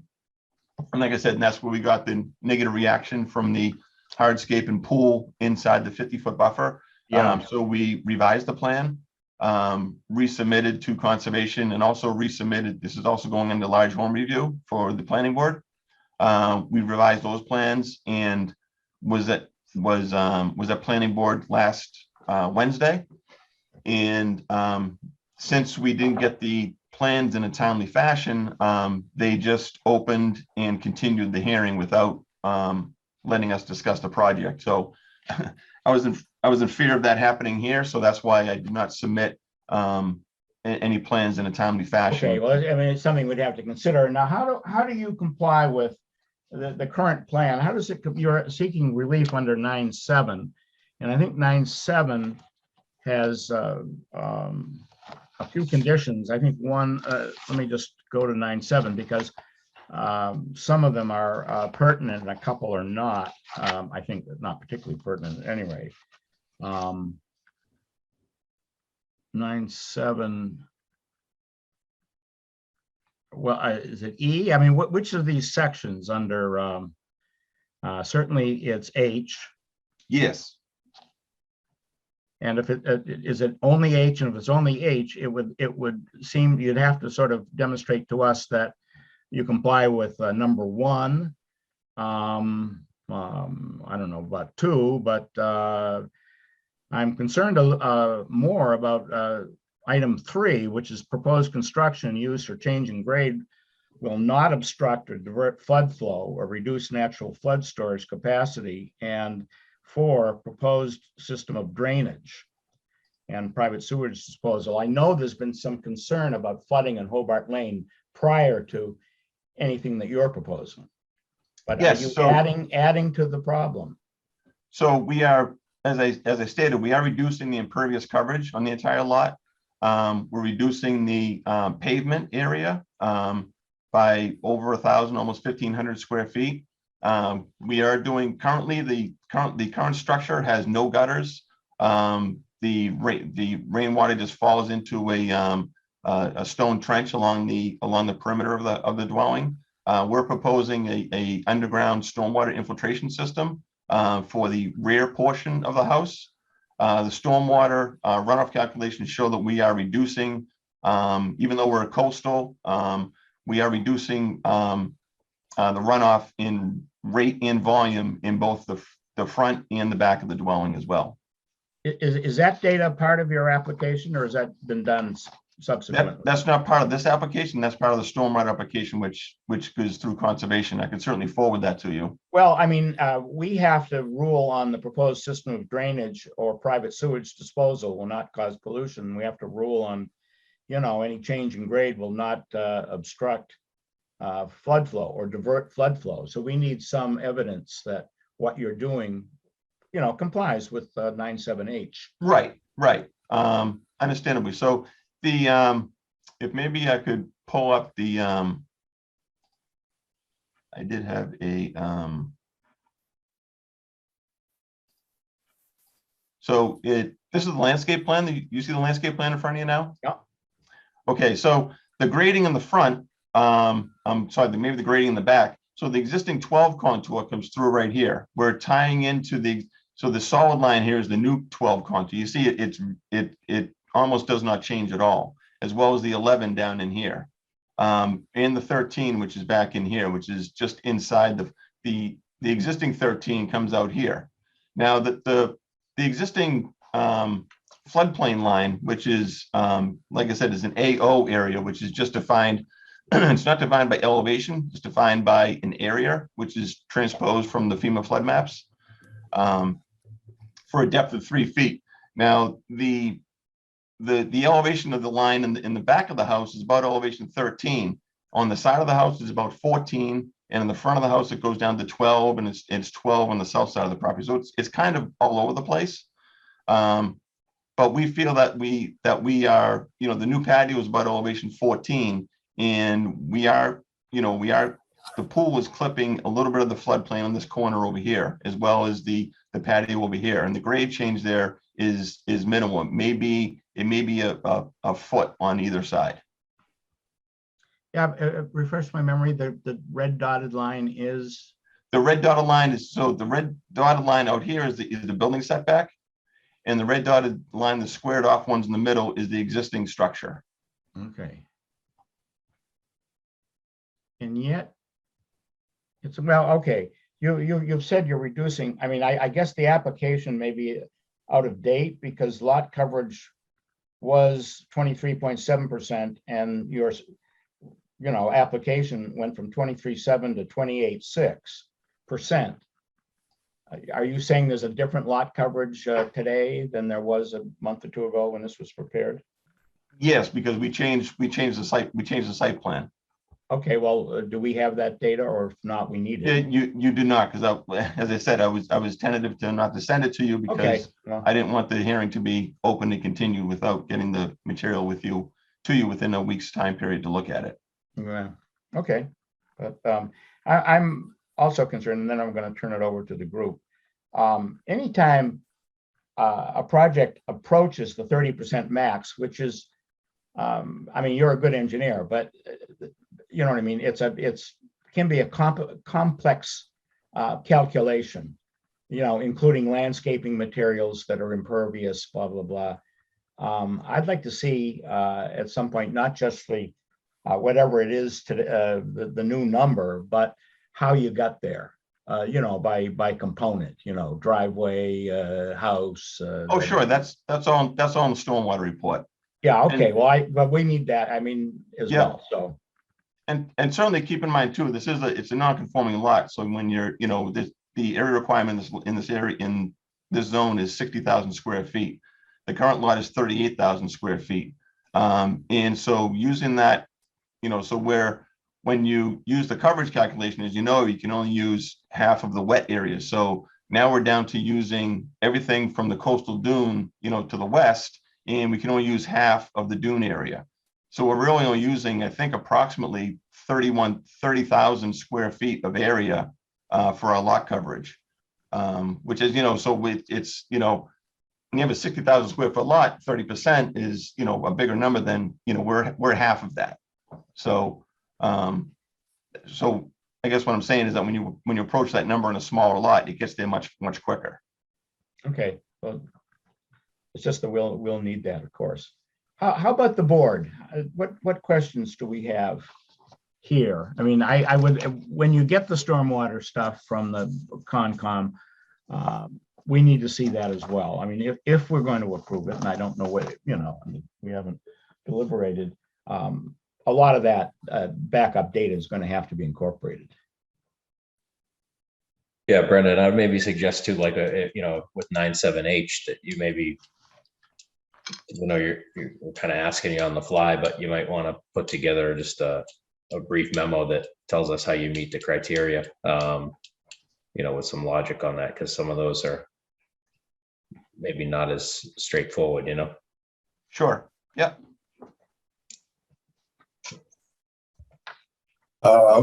Woody, Charlie Higginson. Yeah, go ahead, Charlie. I'm excusing myself. I have rights of way around 3/4 of this property, and I don't know how to excuse myself on Zoom. Why don't you mute yourself? How's that? I was to tell you this. Oh, I know. All right, that's fine. But I would just mute yourself. And I think, Carolyn, that would be considered a recusal. I mean, suffice it. Yeah, I suppose at this point, had he said this earlier, I would have suggested that he log out of the Zoom and log back in, but it sounds like you're getting near the end of your discussion of this item. So just stay muted, Charlie. Yeah, you could take a 5-minute break. Just, I have a question of clarification, I guess.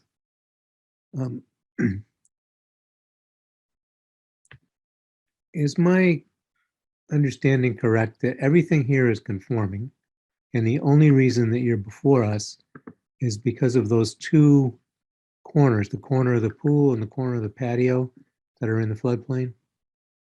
That is correct. Okay. The existing house is conforming and the proposed house is conforming. Okay. Yeah, I agree, Dave. I think the only thing we really don't know is if the Conservation Commission is, you know, has got more work to do and what they may come up with. But I know we did get a letter from a neighbor. Is that correct, Cassandra?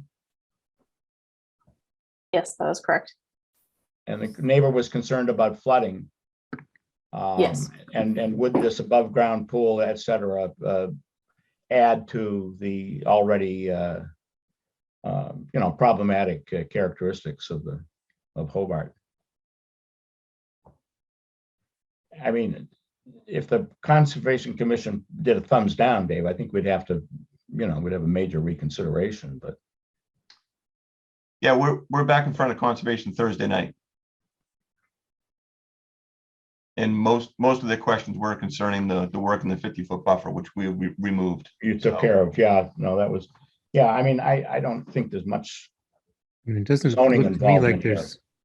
doesn't look to me like there's a lot to talk about under 97H for those two little pieces of incursion, but you do need to Well, talk I about it. think pro forma, I think we've, be on the safe side, he's applied for,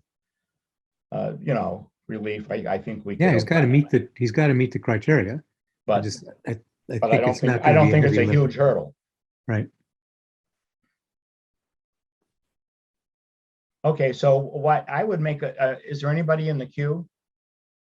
Cassandra? There's not. Well, what does the board think? Are there other questions the board may have of, on this application, or should we just continue it for submission of anything the Concom comes up with in the next couple of weeks to see if it materially changes the project? And we could probably make an assignment here before we close the evening, but not now. So I'd make a motion that we continue this hearing until June, our meeting in June. Hey, Woody, John did have his hand up. John. Oh, I'm sorry, John, go ahead. Shoot, Thanks, Woody. Just one question, Brendan, that you might want to check on is the distance from the house that the pool is, and it complies with code. I just want to see you get it too close and have to move it to ask for further relief. Right, okay, yep, we'll check on that, the distance from the pool to the house.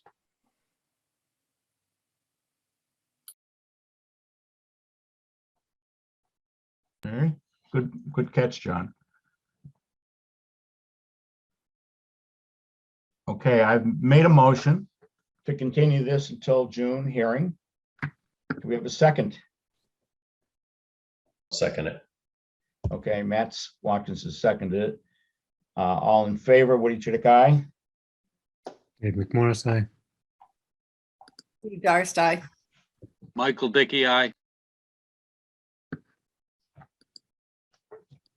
All right. Second. Okay, so that's been moved. Great. Thank you, appreciate it. Okay, the next up is the Corbetts of 30 Windy Hill Road.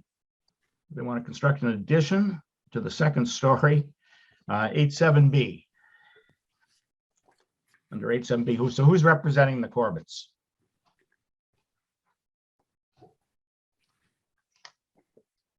Okay, so for this one, I had written down some names in terms of the Corbetts. Oh, okay. I was gonna say if someone could raise their hand, they sure did.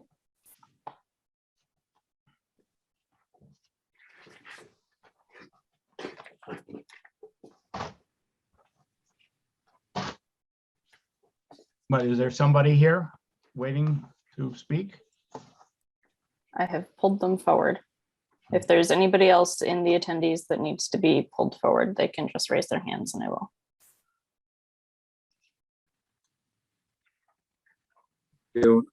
Am I there now? Yep. Okay. I'm Dick Rockwood. I work for the Corbetts doing their architectural work for their addition. Could you just give us the name and address of your firm? Dick Rockwood, Rockwood Design in Marshfield, Okay. 1020 Plain. Yeah, it's being recorded, so we need a, identification. Yep. Go ahead. And we have one small area on the second floor of the house that we wanted to, the house is, I believe, it's within the 20-foot setback. I think the house is 17 feet, 17 point, let me see. Can we promote him to have the screen to show his plan? He has that ability. Okay. No, I don't know. All right, well, we have the board has the plan, if you the could. plans. Yeah, I, if you wanted I'm to sorry, point things out. on the screen. Go ahead.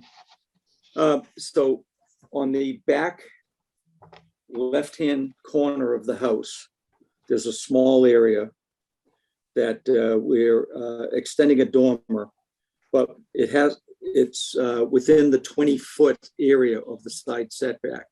So the chimney in the house, if you look at the site plan, is 15.3.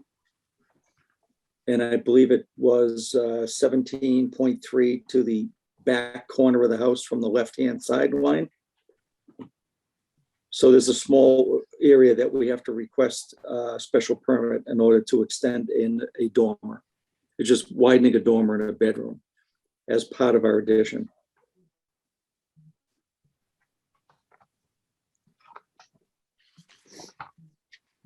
I was, the only thing that puzzled me a little bit was the set, A 2.3. I can see A 2.2, which is the rear elevation, shows the, extension upward, but no higher than the roof. And A 2.3 shows in yellow, in my version here, something that's higher than the abutting roof. I don't know. I mean, it's not like it's a huge amount, but that's not what my question is. Oh, the 2.3. Why does it look different to me? The 2.3, it was, the yellow shading was higher than it actually is, the portion we're requesting. So if you look at the 2.2 on the back of it, we're coming out with a gable roof. But my part that we're requesting, the 7.5 feet, does not go all the way up to the top of the roof. So in the 2.3, the yellow should not be as high as it is. Oh, so that's why I couldn't understand the difference. Yeah, good eye. But that, because it's within the 20 foot and it's higher than the 15 feet, is the reason I'm requesting the special permit. Yeah, I mean, I appreciate that. Board, what kind of questions do you have of Dick? I had one nitpicky question. In the application, yes, stating the area regulations, that lot size of 3,500 square feet. I assume you mean 35,000. I would think so, yes. And the actual existing lot size is 35,000 square feet? Yes, I'm looking at my site plan now.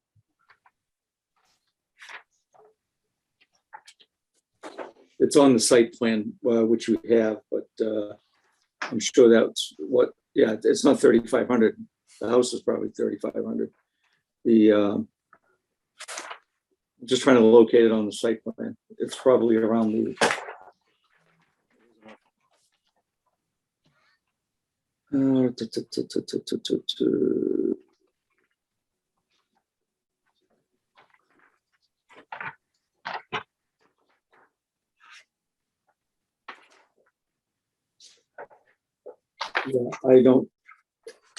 I have an older draft site plan here, so. I don't see it. I have a portion of the site plan in my hand. Just. I think again, we have to be precise, so. The other issue that I have is I don't see any of the structures on neighboring properties shown on the site plan. Which is a requirement.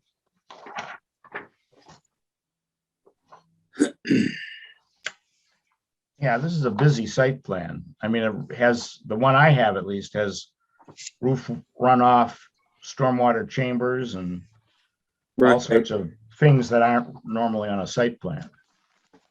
There's also another site plan, Woody, that's just the properties. Of just the property. Oh, by Stenbeck and Taylor? Yep. Yep. Okay. It's funny, they don't put any data to speak of. Your application also doesn't even include lot coverage. A structural coverage, well, it's lot coverage that it should be. And the proposed building has, or the proposed project has less coverage than exists today? Plus building coverage, a smaller building? No, It can't be. we're adding an addition onto this, which I'm not here to request. Right, the it's a addition. a very small addition. I mean, it's almost de minimis, but the Right. application, the statistics don't make sense in more than just area lot size. There is no lot coverage listed at all, and the building coverage would indicate erroneously that the building is shrinking. It would be incumbent on you, not here tonight, but to get us a corrected page 2 at least. On the Because application. this gets filed with any decision we make. We're not going to approve a decision with erroneous calculations, you know. You're talking application. And the site. Yeah, the application gets filed with any decision we make. Yeah, it looks like The page 2 of the application is application. wrong. And then the site plan would need to have the Neighboring properties. Added to it.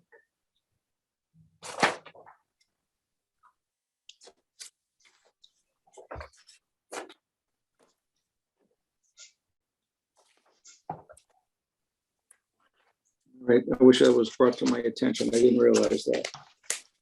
Yeah, I mean, what I'm asking for, 7.5 square feet, so. well, we're gonna continue this because not only because of that, but which we do need, and so that we can go into deliberations next month. I don't think this is too complicated, but it's got to be right and compliant with our rules and regulations. That's all.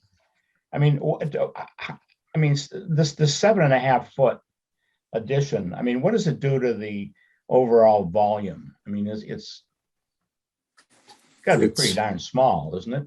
Yeah. You know, probably 0.5%. Yeah. But. Okay. Yeah, we're not. Within it's higher and it's within that 20-foot setback. So that's why.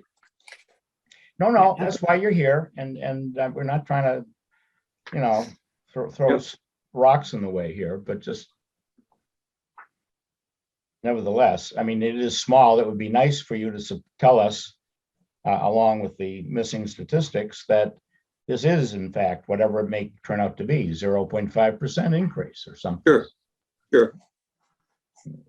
I think it would buttress your case, not that this is the most complicated thing I've ever seen. But board, what questions do you have of Mr. Rockwell?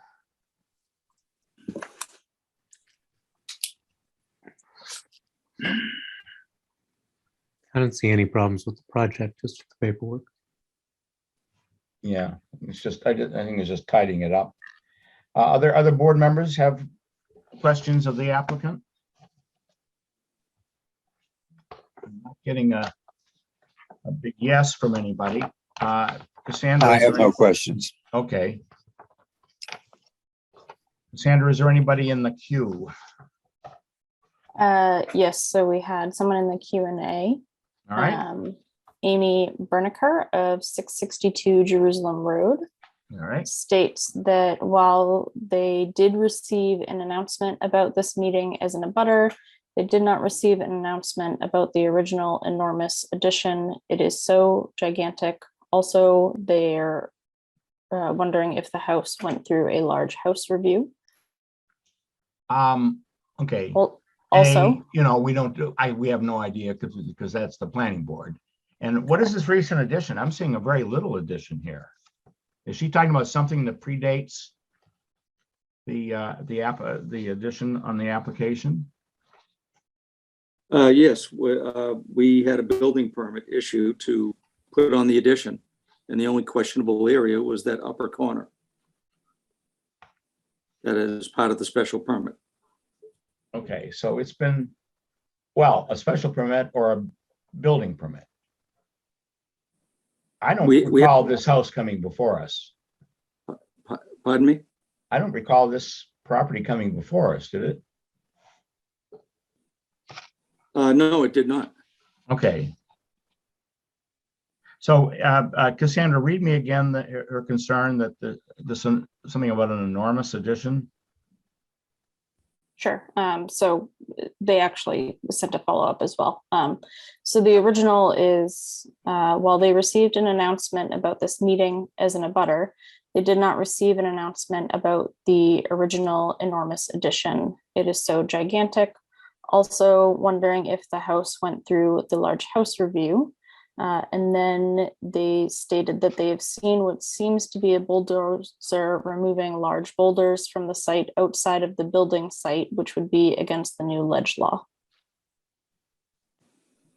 Okay, that we can deal with. The fact, I don't think, Carolyn, we can, if a building permit was issued for this property and they weren't notified and the property was built, I mean, I don't know what the zoning board's issue is tonight with it. Can we deal? That's not even before us. The legitimacy of the building permit, I guess. Was the original Well, addition conforming? Yes. So we Well, wouldn't have seen The original wouldn't have been addition, no notice. yeah, it conformed to all setbacks and requirements.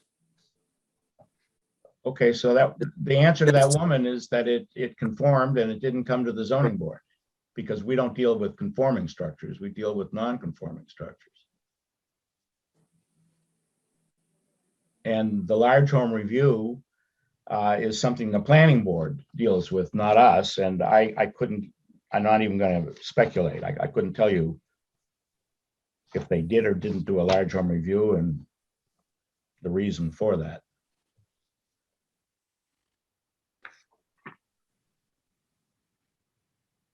Anybody else? Yeah, I mean, just looking at the man, says it's a proposed addition. Is this something that's not there now? This is the drawing that had the proposed addition on it. So because of that small area, I just put in the segment that we're in my drawings that we're proposing that is within the 20-foot that we needed the special permit for. Is that your question, Dave? Well, Or I guess not? my question is this already built? Yes, So this is sort of a retroactive application for a special permit? on that little 7.5-foot area.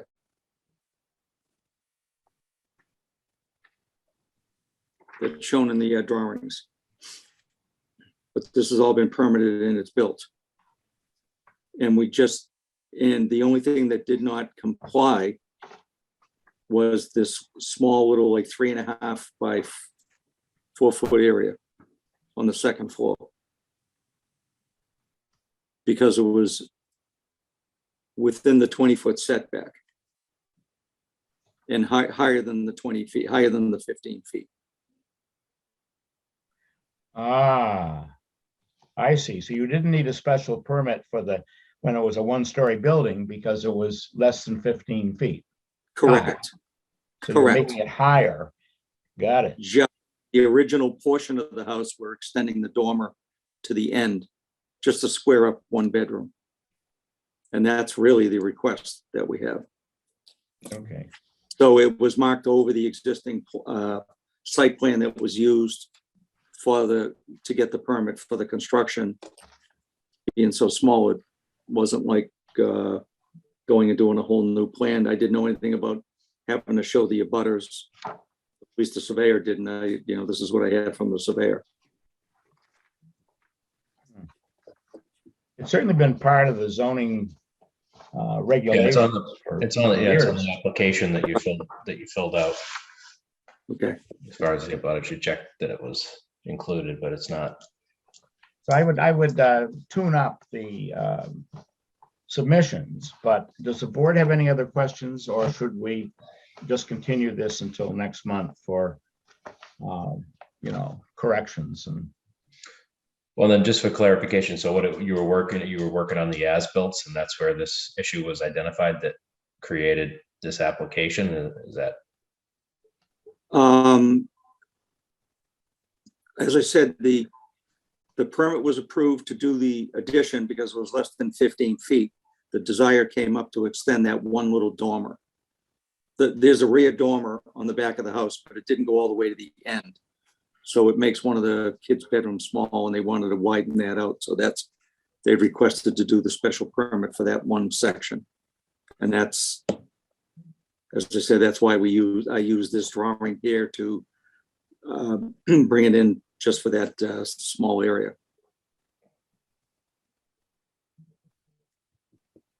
Okay. Yeah, I don't know if that answered my question, but thank you. Well, try it again.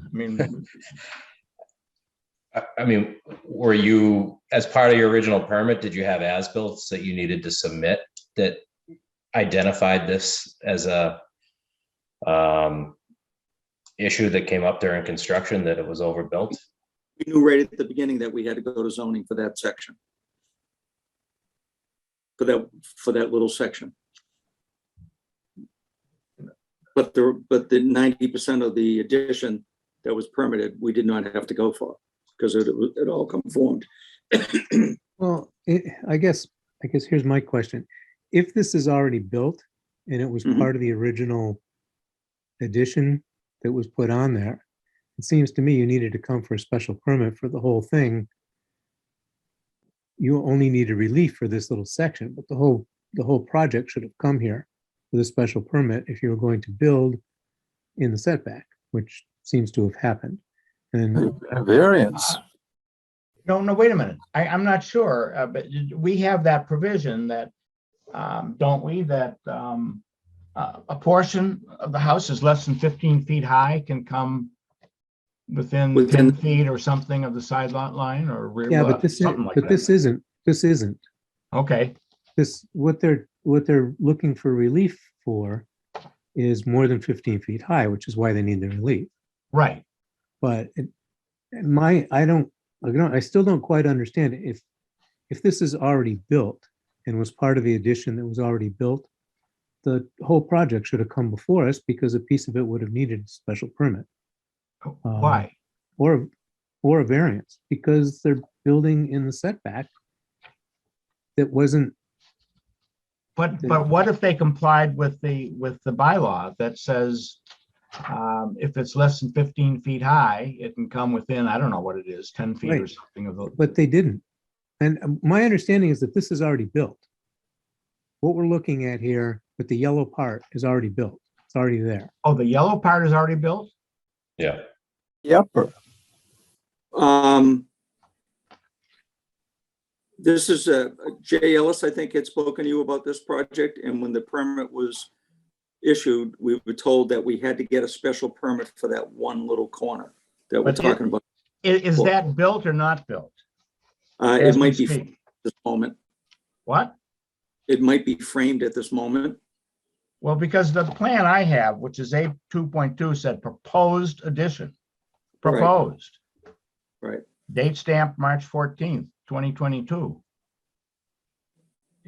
That in the proposed indicates to me that it was not built. And now you're coming in with something that has been built. Maybe. And I think Charlie's probably right that it's not a special permit issue, it's a variance issue. Because they're creating a nonconformity.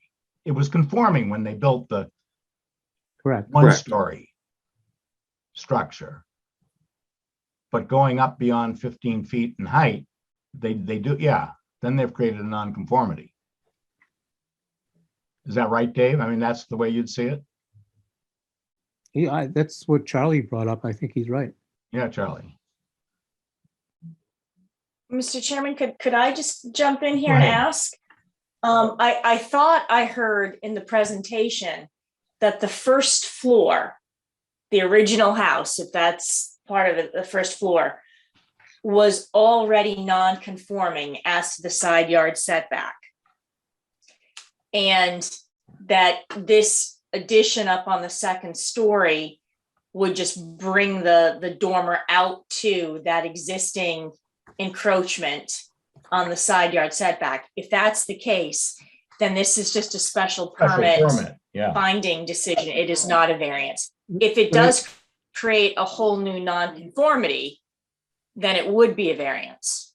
Carolyn, I think what I heard was that the original first floor was under 15 feet high. Therefore, it could be less than 20 feet from the sideline. But if you go above 15 feet, then you have to conform with the setback. I think that's my understanding of what I heard.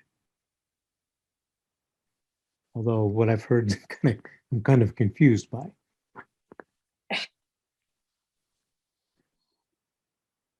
Well, what is it, Dick? I see that John Hallen has his hand up. I don't know if he could shed some light on this. I hope so. John, You're on mute, John. Again, what had happened is Dave was right.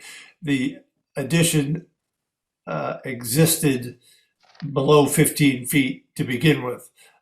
They applied for a permit. They needed relief for that section. The permit that was given to them included the back half of the building, not the addition. They went to, or came to the zoning board for relief for the 7 square feet they're adding in height. So that's the difference. The threshold was looked at. The permit didn't meet the threshold for large home review. It did go to the conservation for stormwater, and that was done as well. so John, when was this house built? Forget the addition that's being proposed. Is it 2021? No, earlier than that. It seemed to be around. I want to say in the 80s and 90s. It wasn't anything. You mean like 30 or 40 years ago? Yeah, I don't know exactly when it was built, but it's not a newer home in the last couple of years. And is it your understanding that when it was built, and even a year ago, it conformed? Because yes, the 15 while foot the section, is that right? Yeah, the lowest section to the left conformed at that time. And with the addition of the 7 square feet in height, it would not conform. So that's where they need the zoning relief today. Carolyn, that sounds like a variance, doesn't it? It certainly does, yes.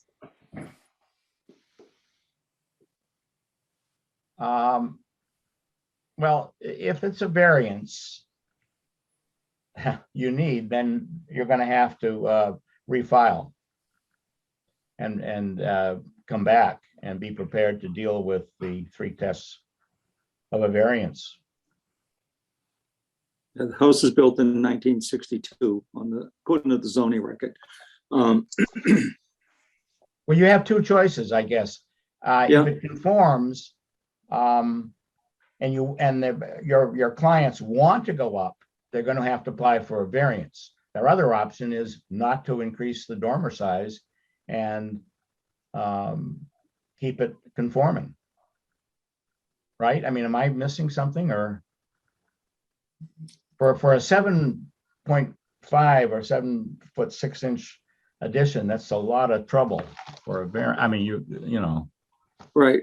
I'd think twice about whether I would want to go through that kind of rigmarole. But are you positive it's considered a variance? Because the footprint is, I'm not getting closer to the setback. So usually a special permit, as I know it, is if that's already my footprint and I'm raising it in height, that would be a special permit. That's true if it's a pre-existing non-conforming, but it's not true if it's conforming.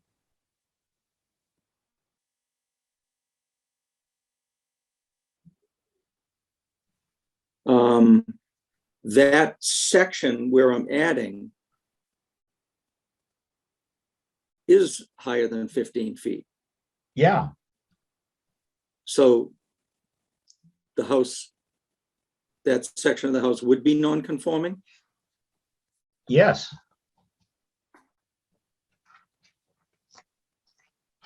So therefore. Under the presumption, I'm looking at the, the trouble is this What is is a little the bit, this is to the, see, it isn't even marked on this Stenbeck draft, so I don't know quite where it is. Is the house conforming or not, According to the application, it's conforming in all respects.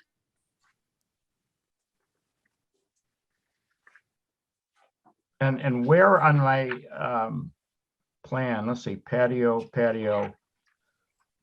which direction or elevation? I mean, is it the southern end of the house where this is going up, or the northern end? It is, well, looking at the site plan, it's on the left, rear left-hand corner of the existing dwelling. Rear left-hand corner. And what's the front? The front has the patio and the paved drive? I don't know if this helps to look at my. Yeah, I'm sure it would. Can I get the camera in the right spot? It's right back here where my finger is. Oops, I'm sorry. We're the other side here. That little shaded area right there. All right, so here's the street. There's the left-hand side of the house. There's the chimney, and it's this little back corner. And what's the setback on the footprint? Right there, when we go over to the street, how many feet? It shows the chimney is 15.3, and the chimney sticks out 2 feet, so it's got to be 17.3-ish. The actual existing house. What's the height of the house at that point? It's a 2-story colonial, so it's high, 15 feet. So was the pre-existing house less than 20 feet from the side setback and over 15 feet in height? Yes. Okay, so it's a pre-existing non-conformity. Non-conforming.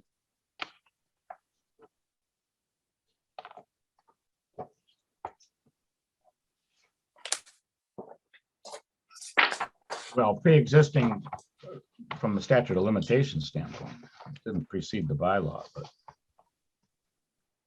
Oh, true. But, I mean, if it's a pre-existing non-conformity, it's a special permit issue, it's no big deal. If the non-conforming piece of the original house was less than 15 feet in height, then you're creating a new non-conformity, and it's a variance. Right. But that whole wall of the house is higher than 15 feet. So it's a pre-existing non-conforming situation. Trouble is, the plans we see here don't show that. Not that it doesn't exist, but these plans don't show it.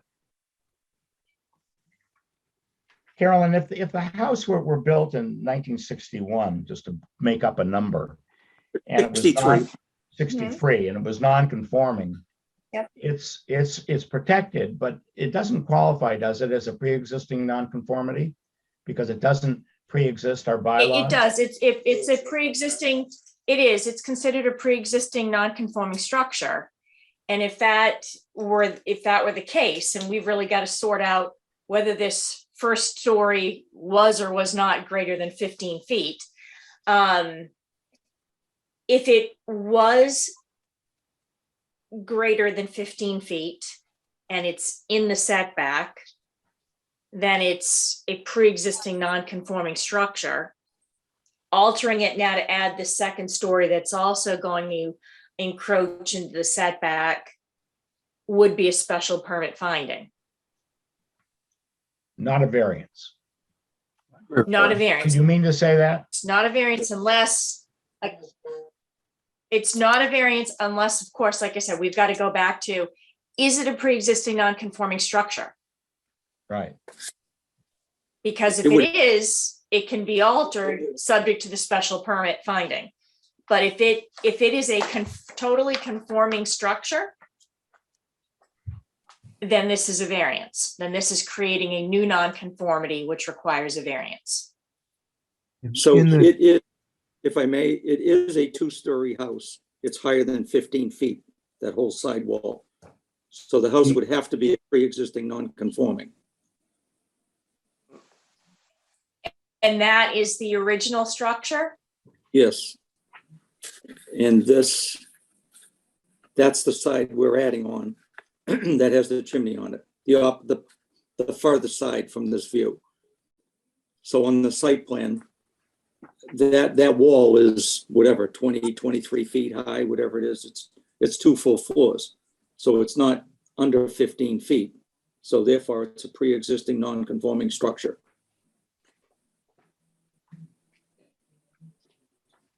Okay, Okay, that makes things a lot easier. but I would like to see the right Paperwork. application. Yes. And the drawing with the abutters. Yeah, yeah. Okay. Carolyn, does that make sense to you? Yes. Yeah.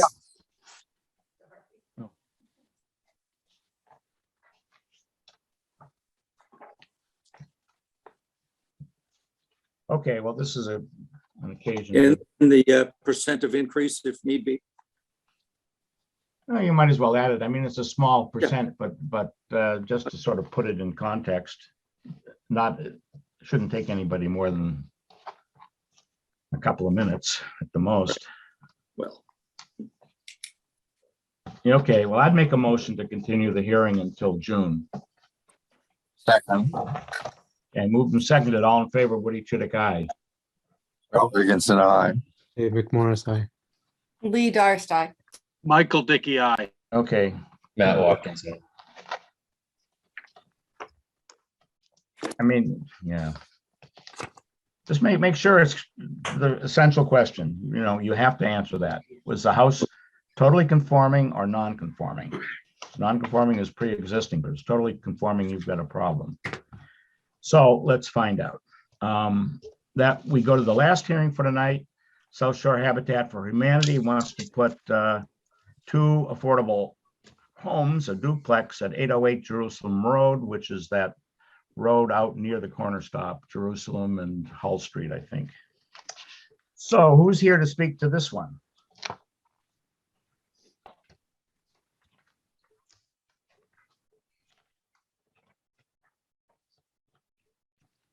I have Noreen pulled up. If there's anybody else that would be speaking on behalf, they can raise their hand. Steve Marshall, Cassandra? Okay, I see him. I'll pull him up. Video's not working.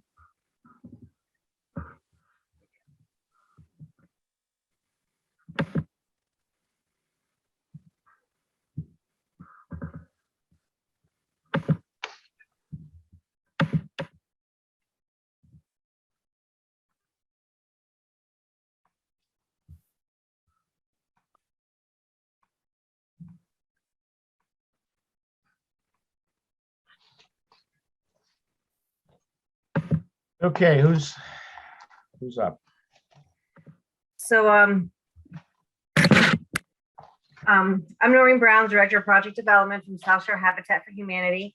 And I have Steve Marshall here with me. He's one of our board members and the chair of the Land Acquisition Committee. Steve and I have been discussing with the Affordable Housing Steering Committee for a couple of years now about opportunities for affordable housing in the town. We're here seeking relief under Chapter 40B for a few zoning waivers that would allow us to build 2 units of affordable housing on Jerusalem Road. We had successfully been selected as a response of a request for proposal where the town requested a minimum of 2 units of affordable housing to be proposed. So we have been working with our architects and engineer to put a basic plan together to construct 2 modest 3-bedroom, 1.5-bath homes that would be built on this lot. They would fall under the state's local initiative program and offer the town and the opportunity to increase its affordable housing inventory stock. These homes will meet all requirements under the DHCD local initiative program because the land will be donated by the town of Cohasset to South Shore Habitat to construct these homes. So we have a site plan here, just showing the layouts. And I have also proposed the elevations of the duplex style homes that we are proposing to build. Okay, almost, yeah, it's interesting. By the way, the area lot size in your application, I think, is 40,000 square feet in the downtown business district if you have dwellings for more than one family. Now, this is a duplex, but I think two one-family dwellings to me equates to a two-family dwelling, particularly since they abut. It's just a question of accuracy in the form.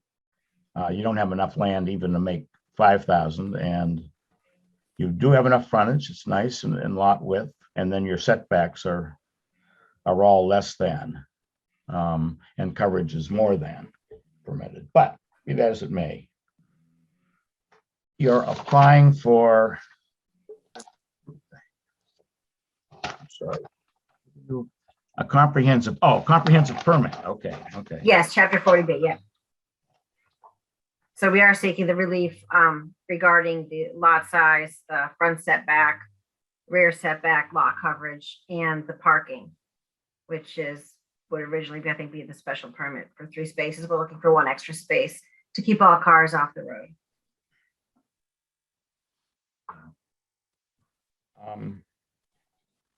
Certainly a worthy cause. It's and you can bypass some things. I mean, I don't know, under a comprehensive permit, let me turn to the town council again and then turn it over to somebody else.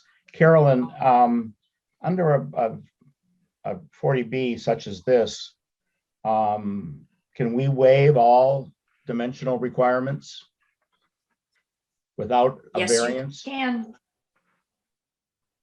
Yes, you can. So the comprehensive permit, what you do instead is you grant waivers, and you can grant waivers from any or all of your zoning requirements, or even some other local requirements if there's something under, say, a local general bylaw or regulation. But yes, you don't, it's not a variance in the sense that you're not Hardship has to meeting be proven and all that stuff. Yeah, you're not proving hardship, shape, soil, topography, anything like that. No, this is instead, the interest is that you find that the grant of the waiver, to further affordable housing is, a local need. So it's a different standard. Okay, well, let me turn it over to the board. I mean, there is a local need issue, and also, is there any likelihood of harm in terms of public safety or things of that sort? It's an undersized lot and et cetera, or does it look like they have addressed those concerns reasonably well? Somebody, Dave, you chime in. Yeah, I guess, is it sort of a relaxed, not substantially detrimental standard? Just kind of looking at It's even less than that, actually. I don't mean less. It's a totally different standard, where what we would have to do is we would have to find that, we would have to identify some sort of matter of local concern, and it would have to be something that is public safety related or public health related, as a basis for not granting it. Okay. What are your first thoughts, Dave? Well, I think, the location that's proposed, I think is pretty suitable for this. It's easy access, but pretty safe access and egress from the property. It's a very small lot, but that's the reason that they have the 40B relaxed requirements. Yeah, and this lot has come before us 2 times at least, and maybe 3 in the last 15 or 20 years, but it's been not a 40B, and it's been kind of overdone. At one point, there were 4 or 5 units proposed for this tiny little lot, which was excessive by any standard. So I don't think this is nearly as intense as some of the uses I've seen of the lot. It is vacant for a very good reason. And I don't think anybody in the board would question whether the town has a need. I mean, I don't know if somebody thinks I'm off base, please. And, it also strikes me as a less intense use than many other potential downtown business uses might be. Yeah. How many bedrooms does each duplex unit have? Three bed. There'll be bedrooms? 3 bedrooms, 1.5 baths.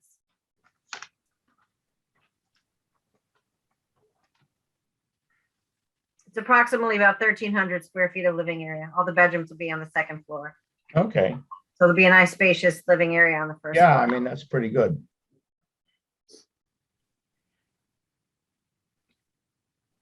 But I'd like to hear from some of my colleagues here. Matt, Mike, Lee, Charlie.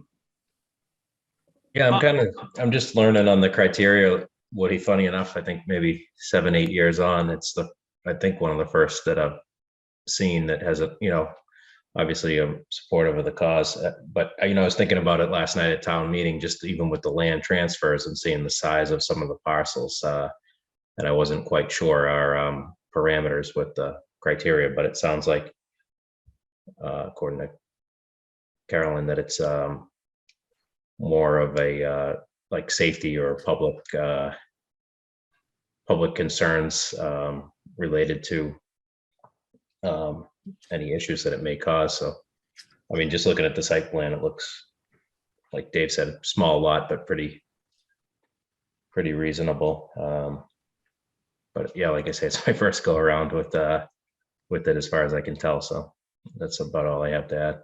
Okay, others? Lee? I remembered from the when we did the adjacent parcel, there's Habitat has an easement over the parcel right next to it. Is that going to be used at all? It's shown as a dotted line on the site plan, easement. And I think that enabled them to actually step on the neighboring property to get to the bulkhead or whatever it might have been. It's for passing for both both properties to pass through the area to get into the site. So you can pass on our land, we can pass over there. He can park up to the top. It's just for passing. It's not allowed. There's no parking allowed on that. So we would make that clear. Okay. Yeah, and that did come up when we dealt with that operation, that they had to put their parking away from the easement. But yes, my primary concern would have been a driveway. Do they have off-street parking? And that's good. And I don't know. I mean, I think this is to the good, but I guess I do have one concern is what about sewage and septic? on town sewer. It'll be on town. Okay, 'cause I see on the application it says it's not connected to town sewer, but it can be. You know what? I probably said it's not because the lot is vacant, so I might have answered that incorrectly. Okay, but it has access to sewer. It does have access. Yes. Okay, great. okay. How about Charlie? Do you have anything?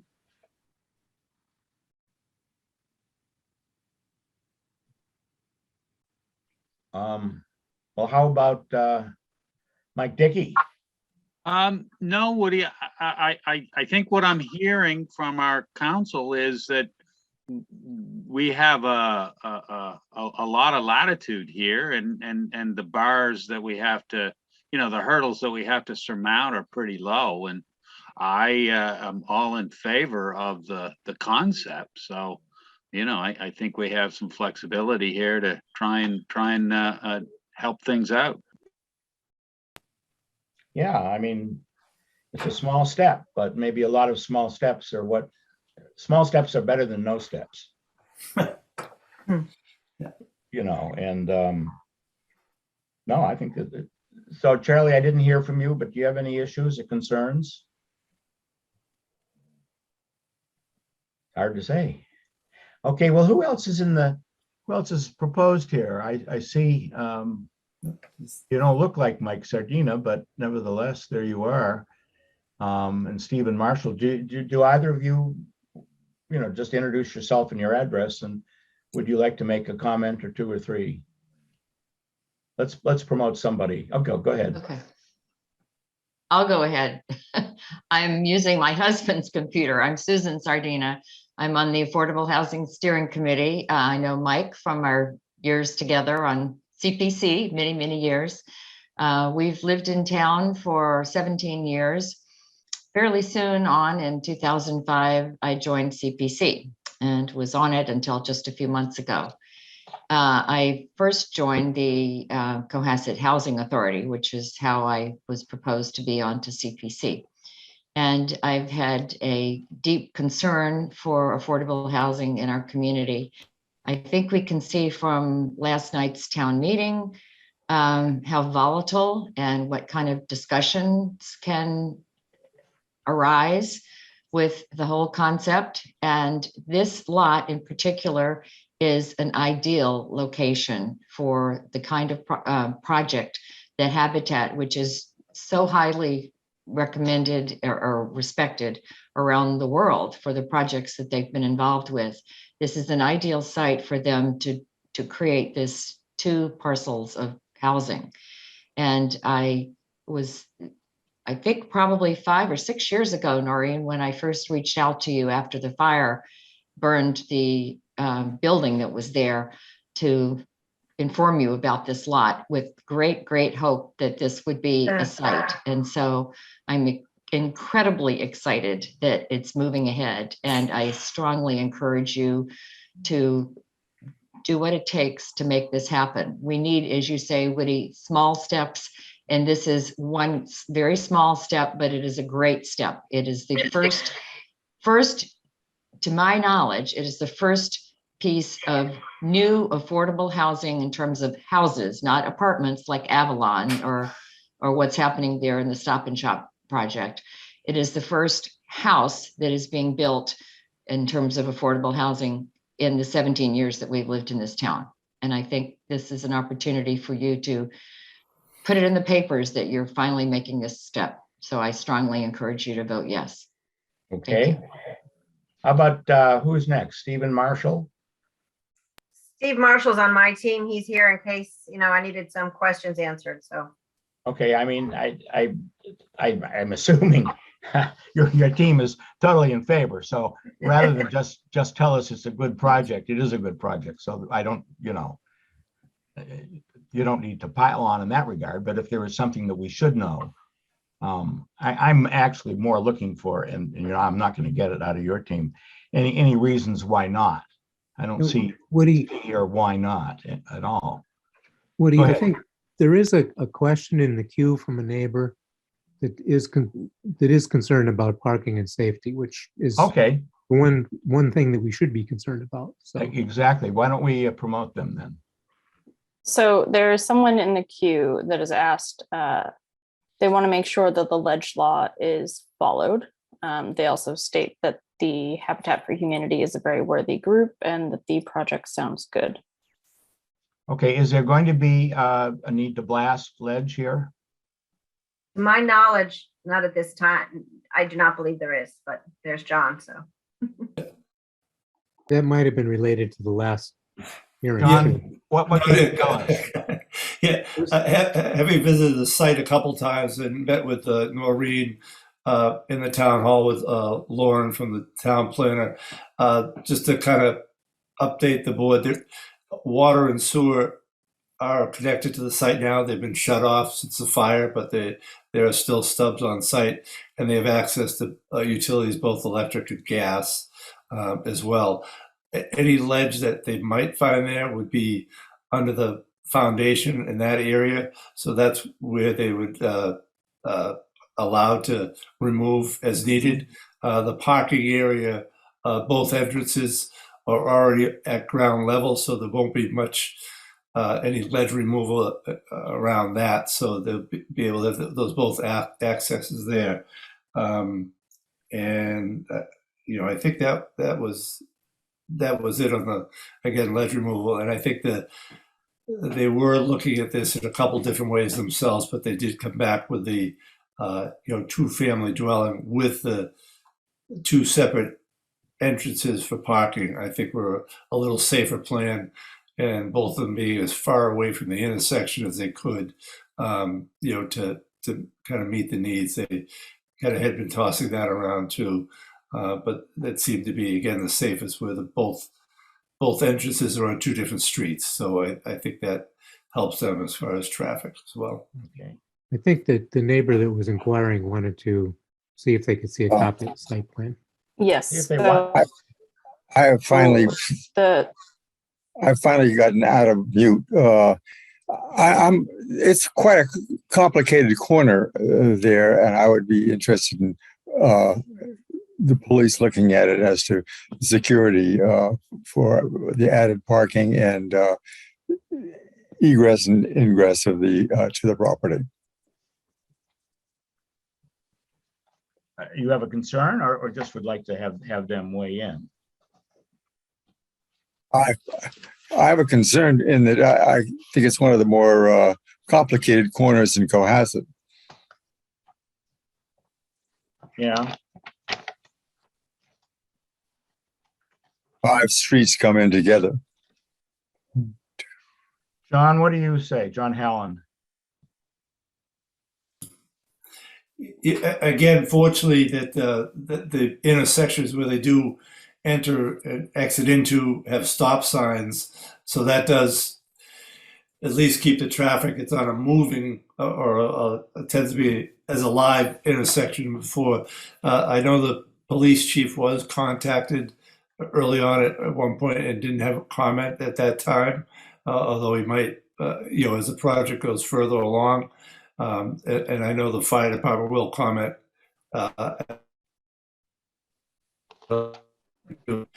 Again, one driveway already exists and is being used currently.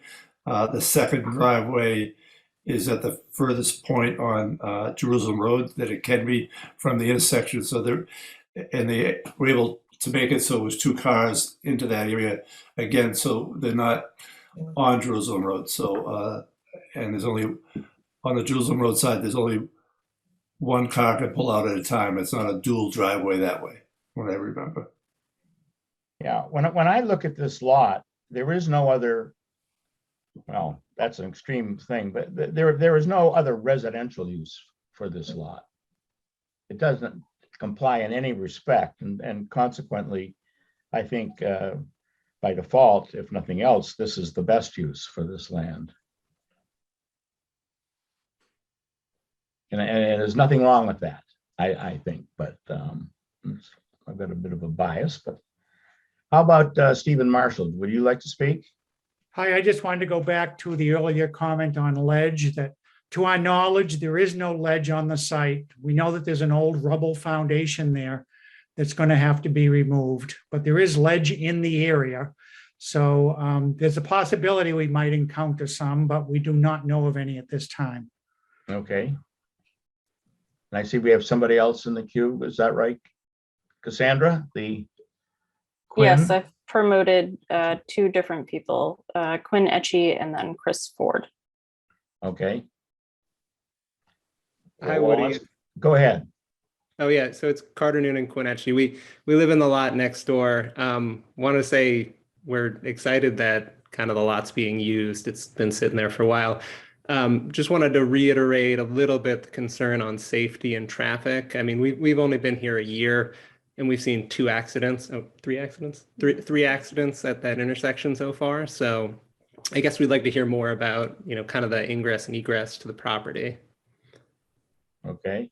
Yeah, just in general, seeing sort of a layout and site plan, we were under the impression that there was going to be 1 2-family home built, 2 homes on that lot, and with the number of people kind of coming in and out of those driveways, and we have a little bit of a concern about that. The Hull Street exit to the driveway does not have a stop sign, and people are quite unsafe coming through the intersection on a regular basis. So,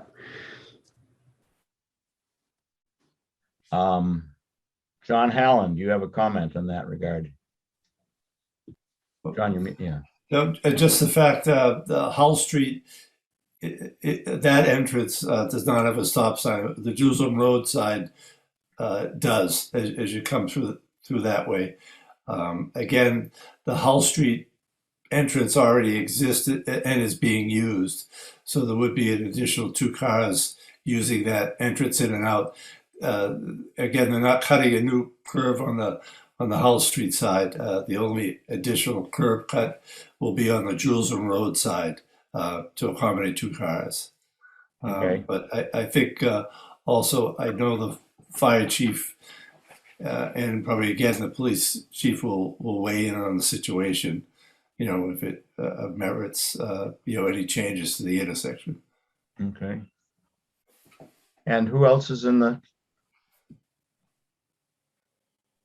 Somebody else is, Chris Ford. You want to promote him? They've been promoted.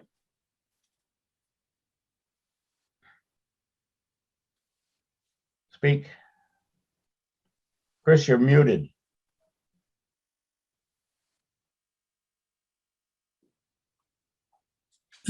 Okay, you got me now? Yep. Yes. All right, I've been on since 7 o'clock, as you guys have. I think we're missing a basketball game, but at any rate, I'm not seeing anybody or anything, but let me just hit the participants. But I'm the next door neighbor. We'll be sharing a driveway. We'll be sharing an entrance point off of Hull Street. I've had conversations with Noreen.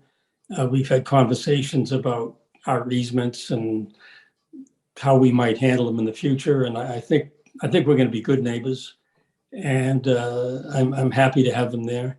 I'm going to lose a bit of a view, I think. I like sitting out on the porch there and have a nice clear view, but that's all right.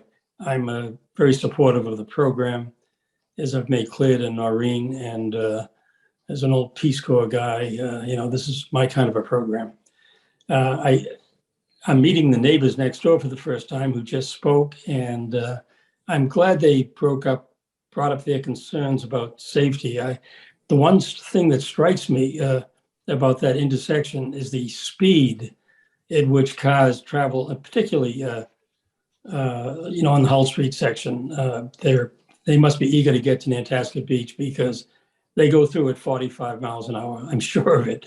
And I know apparently the Cohasset police chief, who controls that road, Hull Street. I mean, Hingham owns half of it and we own half of it. And then it becomes Hull across the street. But I really think more attention should be made to the level of speed that's occurring in that intersection.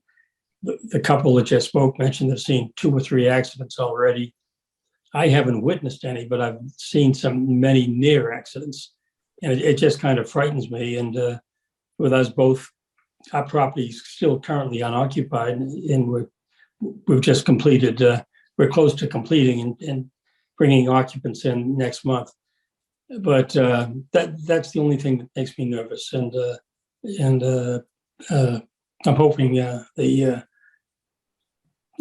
I think it seems to me that there's an opportunity now that you have a house, a mixed use house with people living in it. And if this project goes through, there'll be 2 other families living in it. And I think it's a very appropriate time for you in particular, since you're so well wired, to talk to the police in particular and say, now, a year ago, we didn't need much in the way of, supervision here of traffic, but now we've, for good reasons, not bad reasons, the neighborhood has expanded. It's probably expanded to its natural limit, right, or right, at least at these spots. But maybe they should be. Maybe you can get Chief Quigley or somebody to commit to, patrols or signage or something that. Yeah, I'll do that. Take it down a I'll notch. get his attention. I'd like to get his attention and to take a real hard look at it and maybe change his position. And maybe he wonders, well, is it my problem or is it Hingham's problem? But somehow they got to talk to each other, and it's a jointly owned street. And maybe Hull should be involved. It's named after Hull. We ought to get them involved too. But it's a really dangerous intersection. And although I grew up in the area and have known it for a long time, I never witnessed the level of opportunity for an accident that's there right now. But anyhow, bottom line is I fully endorse this project. Look forward to having them as neighbors, and it was nice to revisit the board, not having to be a participant. I watched you guys deal with some interesting issues tonight, and my respect for what you have to go through just keeps going up. Well, and I can appreciate, Carter, the concern. I mean, it's a legitimate concern, quite obviously, about safety. But if you kind of look at it as a glass half full thing, I think there's an opportunity not just for affordable housing, which we very badly need, but to make this a safer area. I mean, I think it's going to resonate with the public safety officers, and if we need to, we'll involve the, assuming we go ahead with this, involve the select board to just weigh in, add a little moral weight to they need better policing and they need one of those blinking signs that reminds people this is Cohasset and it's 25 miles per hour unless otherwise. No, because they're going through it 40 to 45 now, and it's crazy. No, that's untenable. I mean, I think we'd all agree. Yeah, we agree on our end, Chris. I mean, we'd ask them for a stoplight, but I think we'd get run out of town. Well, maybe if people, kind of band together, I don't see any reason for the police department to resist. Sure. A safer traffic situation. So, good. We probably just need a few. Just to follow up on that, people, like the Noons. We will be having. Have we heard all that's in waiting, Cassandra? Yes. Okay. Is this is a 40B? What's the time limit on a 40B? Carolyn, is it does it? So it's a little bit different. You had 30 days from when the application was filed to open the public hearing. And I think you are almost exactly at the 30-day deadline. You then have 180 days to complete the public hearing.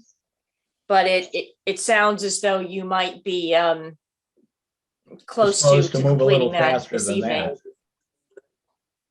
Yeah, you can. Okay, no, I just didn't know if it was the other way around. I've sat through a lot of 40B hearings in my time, and I've never seen one go quite this quickly. So, well, I don't mean to ram it down anybody's but once you actually do. But I mean, zoning board. I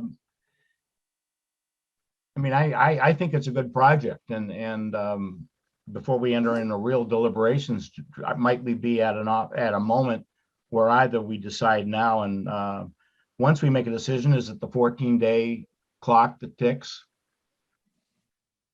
Carolyn, or if you actually do make a decision? I mean, you could allow yourself one more meeting for deliberation purposes, just in case. That's generally speaking safer. Woody, I think I'd like to have, perhaps we could assign a draft tonight, but I'd like to see some input from police and fire. Mm-hmm. Just so we that's a very good dotted that I. Can you, Susan or Noreen or John, maybe join forces and talk to the public safety folks? Yeah, John. We usually, if we will, have a pre-construction meeting, which also includes the fire, the chief, and Brian from our public works department, so we can maybe reach out to the neighbors in Noreen to include them to that meeting. We try to do that on site, so there's actually we're not just looking at plans, but they can make any suggestions if there's other temporary safety measures that have to take place prior to the start of construction, or if a traffic But detail it is sounds like after, let's say, a permit or a 40B approval were granted, then you would convene this group. Yeah, prior to the issuance to of prior to issuing the building permit. Yeah. Dave, would that satisfy you? Or I mean, And I'd like, it would be nice if we had an email on the file from, Okay. say, the police department saying that they don't have any significant safety concerns with the design. John, can you make that happen? Yeah, we can. I'll actually reach out to them this week and either set some time up to meet them out there, and then get their input. Yeah, and on site, a letter coming from after an on-site visit would have more credence than just somebody sitting at a desk and typing out a sentence or two. Yeah, if you could make that happen, that would be good. Okay, Sure. well, I would propose that we continue this hearing really for a decision next month. That would give us enough time for some of this, and we wouldn't run afoul of any deadlines. And the intention obviously is to make this work, as opposed to force it down anybody's throat. But I think this is a great example of things that hopefully we can do many more of these. We would be interested in doing that, many more. Yep. Well, you've got your antennae or your binoculars out. You just keep looking. But so I'd make a motion to continue this until our June hearing. Second. Okay. Moved and seconded, all in favor, Woody Chidick, aye? Dave McMorris, aye. Carol Higginson, I'd like to have the security people say something at our next meeting. Okay, or at least in writing. Yeah, sure, they could show up. Yeah, okay, fair enough. Lee Darst, aye. Mike Dickey, aye. Mike, and then Matt Matt. Watkins, aye. Matt Watkins, aye. Okay, so we've continued that hearing, and that concludes our hearing portion of the evening. We have to very quickly approve the meeting minutes from April. Agree that June 7th, if that's possible, is the right next date. There's an update on change of newspaper used for filings and an update from John Hallen on 62 Rust Way. Maybe we could turn to flip that. John, you have an update so that you don't have to just hang around and listen to us select June 7th. No, the applicant did reach out. I think there's a very minor change of a few inches, and we just want to run it by you guys. My thought was that we could accept that minor change on paper and just file it with the original application, so it was updated to the change. The applicant did reach out. They had viewed, but they haven't mailed it in yet. I did look at the change. It took a little bit of time to see it, but as I say, more in the way of just keeping the file updated with that. So they're going to submit that. Well, I'd feel more comfortable if I could see what their little minor change is. I think probably that could be distributed electronically once it comes Sure, in. I'll reach back out to them to have them. There's no real decision at this point. We could decide in June that it's de minimis and absolutely file it, or wait a minute, there's something. No, I think the change wasn't in the amount of square footage, just the it moved a little to the right and a little back. So the amount of area that didn't change, but just the location did by a few inches. Inches, literally? Are you?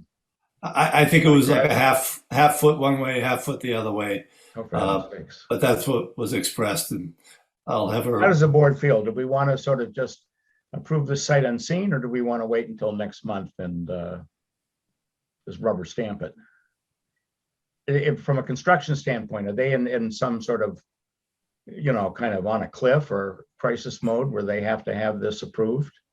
I don't think it's in a real rush. I think it's just a matter, I think they just want to kind of clarify and do the right thing. Well, I appreciate that. I think I'd rather wait until next month so that we could see it, just to be sure. I would hate, 9 times out of 10, great, but if we screwed up and approved it sight unseen, I mean, shame on us. Yep. So I'll have them reach out again and have them send it in, and we'll distribute it to the board.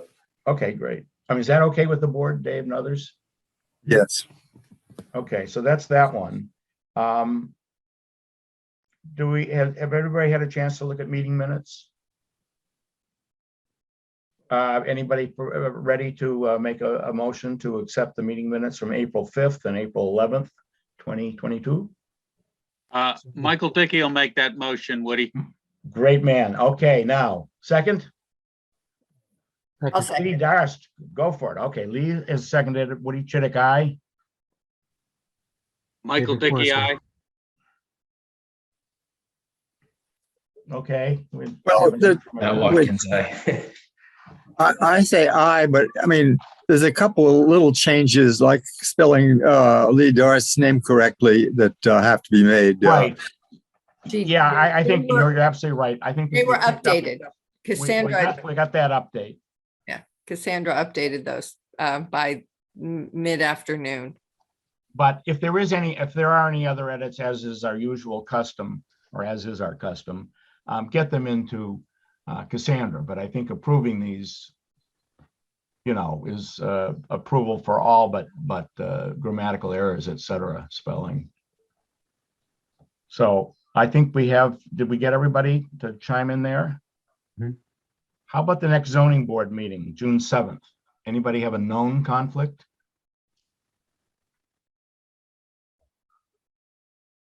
Oh, Carolyn, for crying out loud.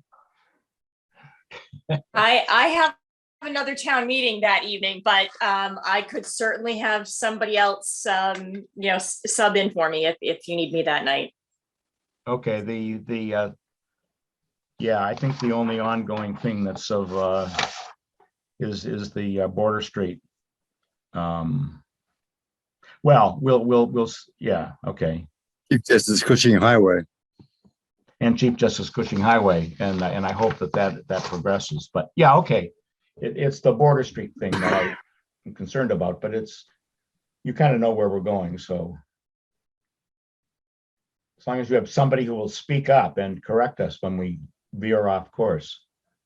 I will make sure of that. That happens once in a while in Cohasset. Okay, so but I'm good on June 7th. So I'd make a motion to accept it. Second. Okay, moved and seconded. Woody Chidick, aye. David McMorris, aye. Higginson, aye. Okay, we got almost everybody. Michael Dickey, aye. Okay, a very quick update. What is this newspaper used for filings? So the Cohasset Mariner has changed their policy that they will no longer bill the applicants directly and that they only want to bill the town directly, which is creating a lot of issues with billing in terms of getting payments on time for newspaper advertisement fees.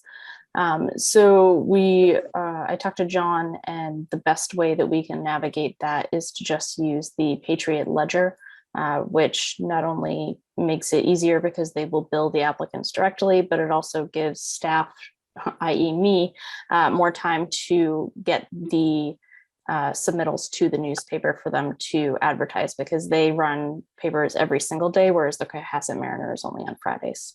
So we basically just wanted to update you guys in the event that anybody had Anybody have any concerns about that. concerns? I also don't think the Cohasset Mariner is that long for this world anyway, so It's now the Coastal Mariner. yeah, and soon to be, who knows what, the Greater Worcester Mariner or something. Okay, yeah, no, that's fine. I do have one. Go ahead, Dave. Additional thing that sort of ties into this a little bit. With the issue on Ocean Ledge, we had talked about how people get notice of building permit issuances and how to appeal them, if you wish. Yeah. I drafted a couple of things for starters. I just wondered where we are on that, if there's any. Yeah, I progress. mean, Cassandra would know, and I talked to Lauren today because I went in to see Angela.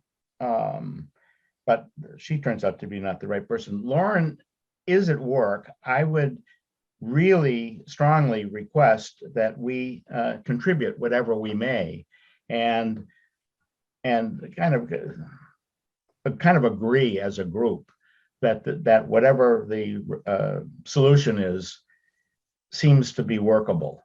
But I know Lauren has got sort of a partial draft. Is that correct, Cassandra? But hasn't fully. Yes, yeah, it's something that we're certainly working on internally to just.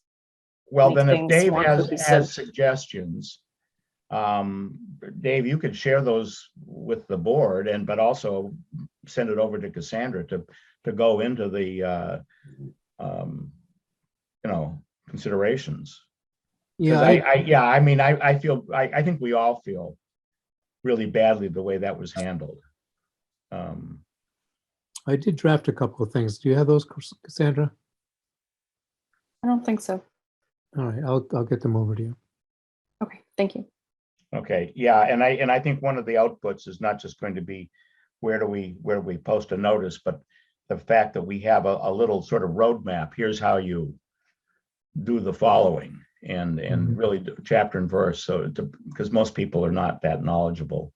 Most people don't even know that we have a town website, for heaven's sakes. Right.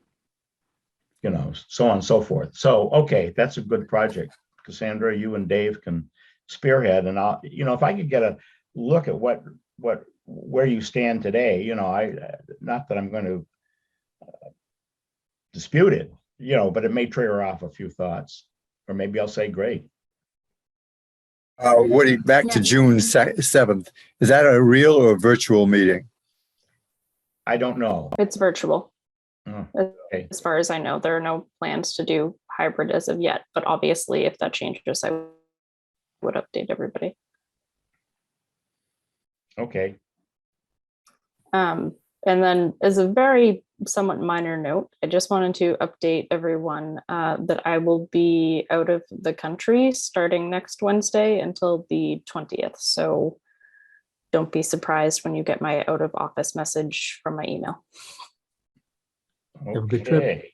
Hey, and I've got one thing for the board, and that is that there were a couple of decisions that this board has made in the past, and I don't mean ancient, but 2, 3, 4, 5 years. And in a couple of cases, the conditions are not being followed faithfully. And so I'm going to sit down with John Hallen, but I think I've got to share with you, not now because it isn't on the agenda, but next month, a couple of these situations that I think need some policing. And it's not through reluctance, but you just don't think about going back to a decision we rendered 4 years ago and then realize, wait a minute, this doesn't look right, or something isn't the way we discussed it. So I don't know, we don't really have a great procedure, but we can call it sort of a monitoring or enforcement, but anyway, it's because it's not on the agenda, I can't, upon Carolyn's advice, really bring it up as an unadvertised specific, but as a general rule, there are some of these, Ocean Ledge and way back when, but other situations where, and a lot of this stuff happened before John joined us. He doesn't have it in his, frontal lobe that, we had a contentious hearing on XYZ, or somebody seems to be deviating. I think we can all think of a situation within the last year, but but that isn't what there are a couple of other things that I think we need to make sure happens. And anyway, if that's okay, I'd like to bring the board into it. And if we think, that isn't worth making a fuss about, so be it. But I think in a couple of cases, maybe it is worth it. But we can all decide. So that's what I'm going to sort of put on as a little extra business, Cassandra, for next month. Sure. Is that okay, Carolyn? That's fine, yes. Okay. All right. Well, I think we know. And what I will, and I'm assuming I'm allowed to do this. I do have a couple of spreadsheets with blanks, statistical spreadsheets on the Atlantica property. But we've had so many different sets of numbers and numbers that, the proposed lot coverage is this, but we don't know what the hell the existing lot coverage is, or the, space, or I'd like a real comparison. Here's what's there. If they're really shrinking the building, how much are they shrinking it by? Just so we have it, because I've heard all manner of one thing or another, and I know they're using some creative, and can also articulate why I think parking is probably a hybrid situation where dining should be treated differently than food preparation or whatever, or a lobster pound. I mean, they're very different kind of intensities. So anyway, that's all I have to say on that, if that's okay with you guys. Okay, so any other business we need to do? Do we have to make, I could probably take the Windy Hill one. I know we're pending some information. Okay. You'll probably get that one going. And Cassandra, when you're out of the office, you'll have like a out of office email if in case somebody has, like in case that applicant sends in some new information. Yes. Okay. Who wants to handle the affordable housing? Oh, no, I'll do Windy Hill. Okay. Oh, well, wait, you both want to do Windy. Does somebody want to do affordable housing? And Carolyn, is there a format? I mean, I've only done 140B and it was, I don't know, Hostel or whatever. It was Avalon, but that was 20 years ago. I don't remember. And that went on and on. I was going to say, all of the 40Bs I'm involved with are always unfriendly, shall we say, but I could take one of my 40B decisions and really distill it down to just the sections for you, or okay. I mean, I'm happy to do it if because I've got time, and I want me to draft this one, I could do that too. Yeah, or at least I mean, I don't want you to spend a lot of quality time on it, but because it sounds to me like it doesn't have to be a 9-pager. And but if you could say, give us a draft, or not a draft in this one, but a format, a template. Sure. Yes, that was what I was template. saying. Mm-hmm. Something of that sort, just to be sure that we could, and I'll do it, and just to be sure that I've covered the bases. But yeah. Okay. Okay, and do we have any other pending decisions? I submitted a draft one. Son of a gun, we got to vote on your draft. Yeah, same with David's, right? Yeah. Well, who goes first? All right, David, who again, the one Jerusalem? Yeah, I did one Jerusalem. Okay, well, that'd make them, I mean, are there issues that people have with Dave's draft? I did not. I didn't know what was going to be. I didn't know what a little bit. What? Yeah, I didn't know what tonight's submissions were going to be, so I just made one up, but I can change it. Okay. Well, I'd make a motion, since we've seen the draft, I'd make a motion to accept the draft as amended on 1 Jerusalem Lane. I'll second that motion, Woody. Great. Moved and Michael seconded. Dickey. Michael Dickey. Okay, Woody Chidick, aye. Dave McMorris, aye. Gerald Higginson, aye. Lee Darcey. Michael Dickey, aye. Okay. Matt Watkins, aye. Beautiful. And the next one was 392 South Main. That draft. So do we have a motion? No, does anybody have an issue with the draft as circulated? Yeah, I thought it looked good. Yeah, so I would make a motion to accept the decision, the draft decision of 392 South Main Street. Second, Moved and seconded. Woody Chidick, aye? David Morris, aye. Carol Higginson, aye. Lee Darst, aye. Michael Dickey, aye. Matt Watkins, Okay. That probably concludes it. Dave, did you have more, maybe offline or not even offline, that you wanted to talk to Carolyn about the Beechwood Street rather, 580 or whatever it is? I think 5:30. Carolyn wanted to catch up on the file a little bit. Okay. Okay. Yeah, all right. Yeah. All right, we'll do the right thing. So, all right, I'll see almost everybody except Carolyn, I hope, on June 7th. Great. Sounds good. Thanks. Thank you very much. Good night. Thank you Good night, for, everyone. Good night, everybody. thank you for hanging in there. Good night. Good night. Good night.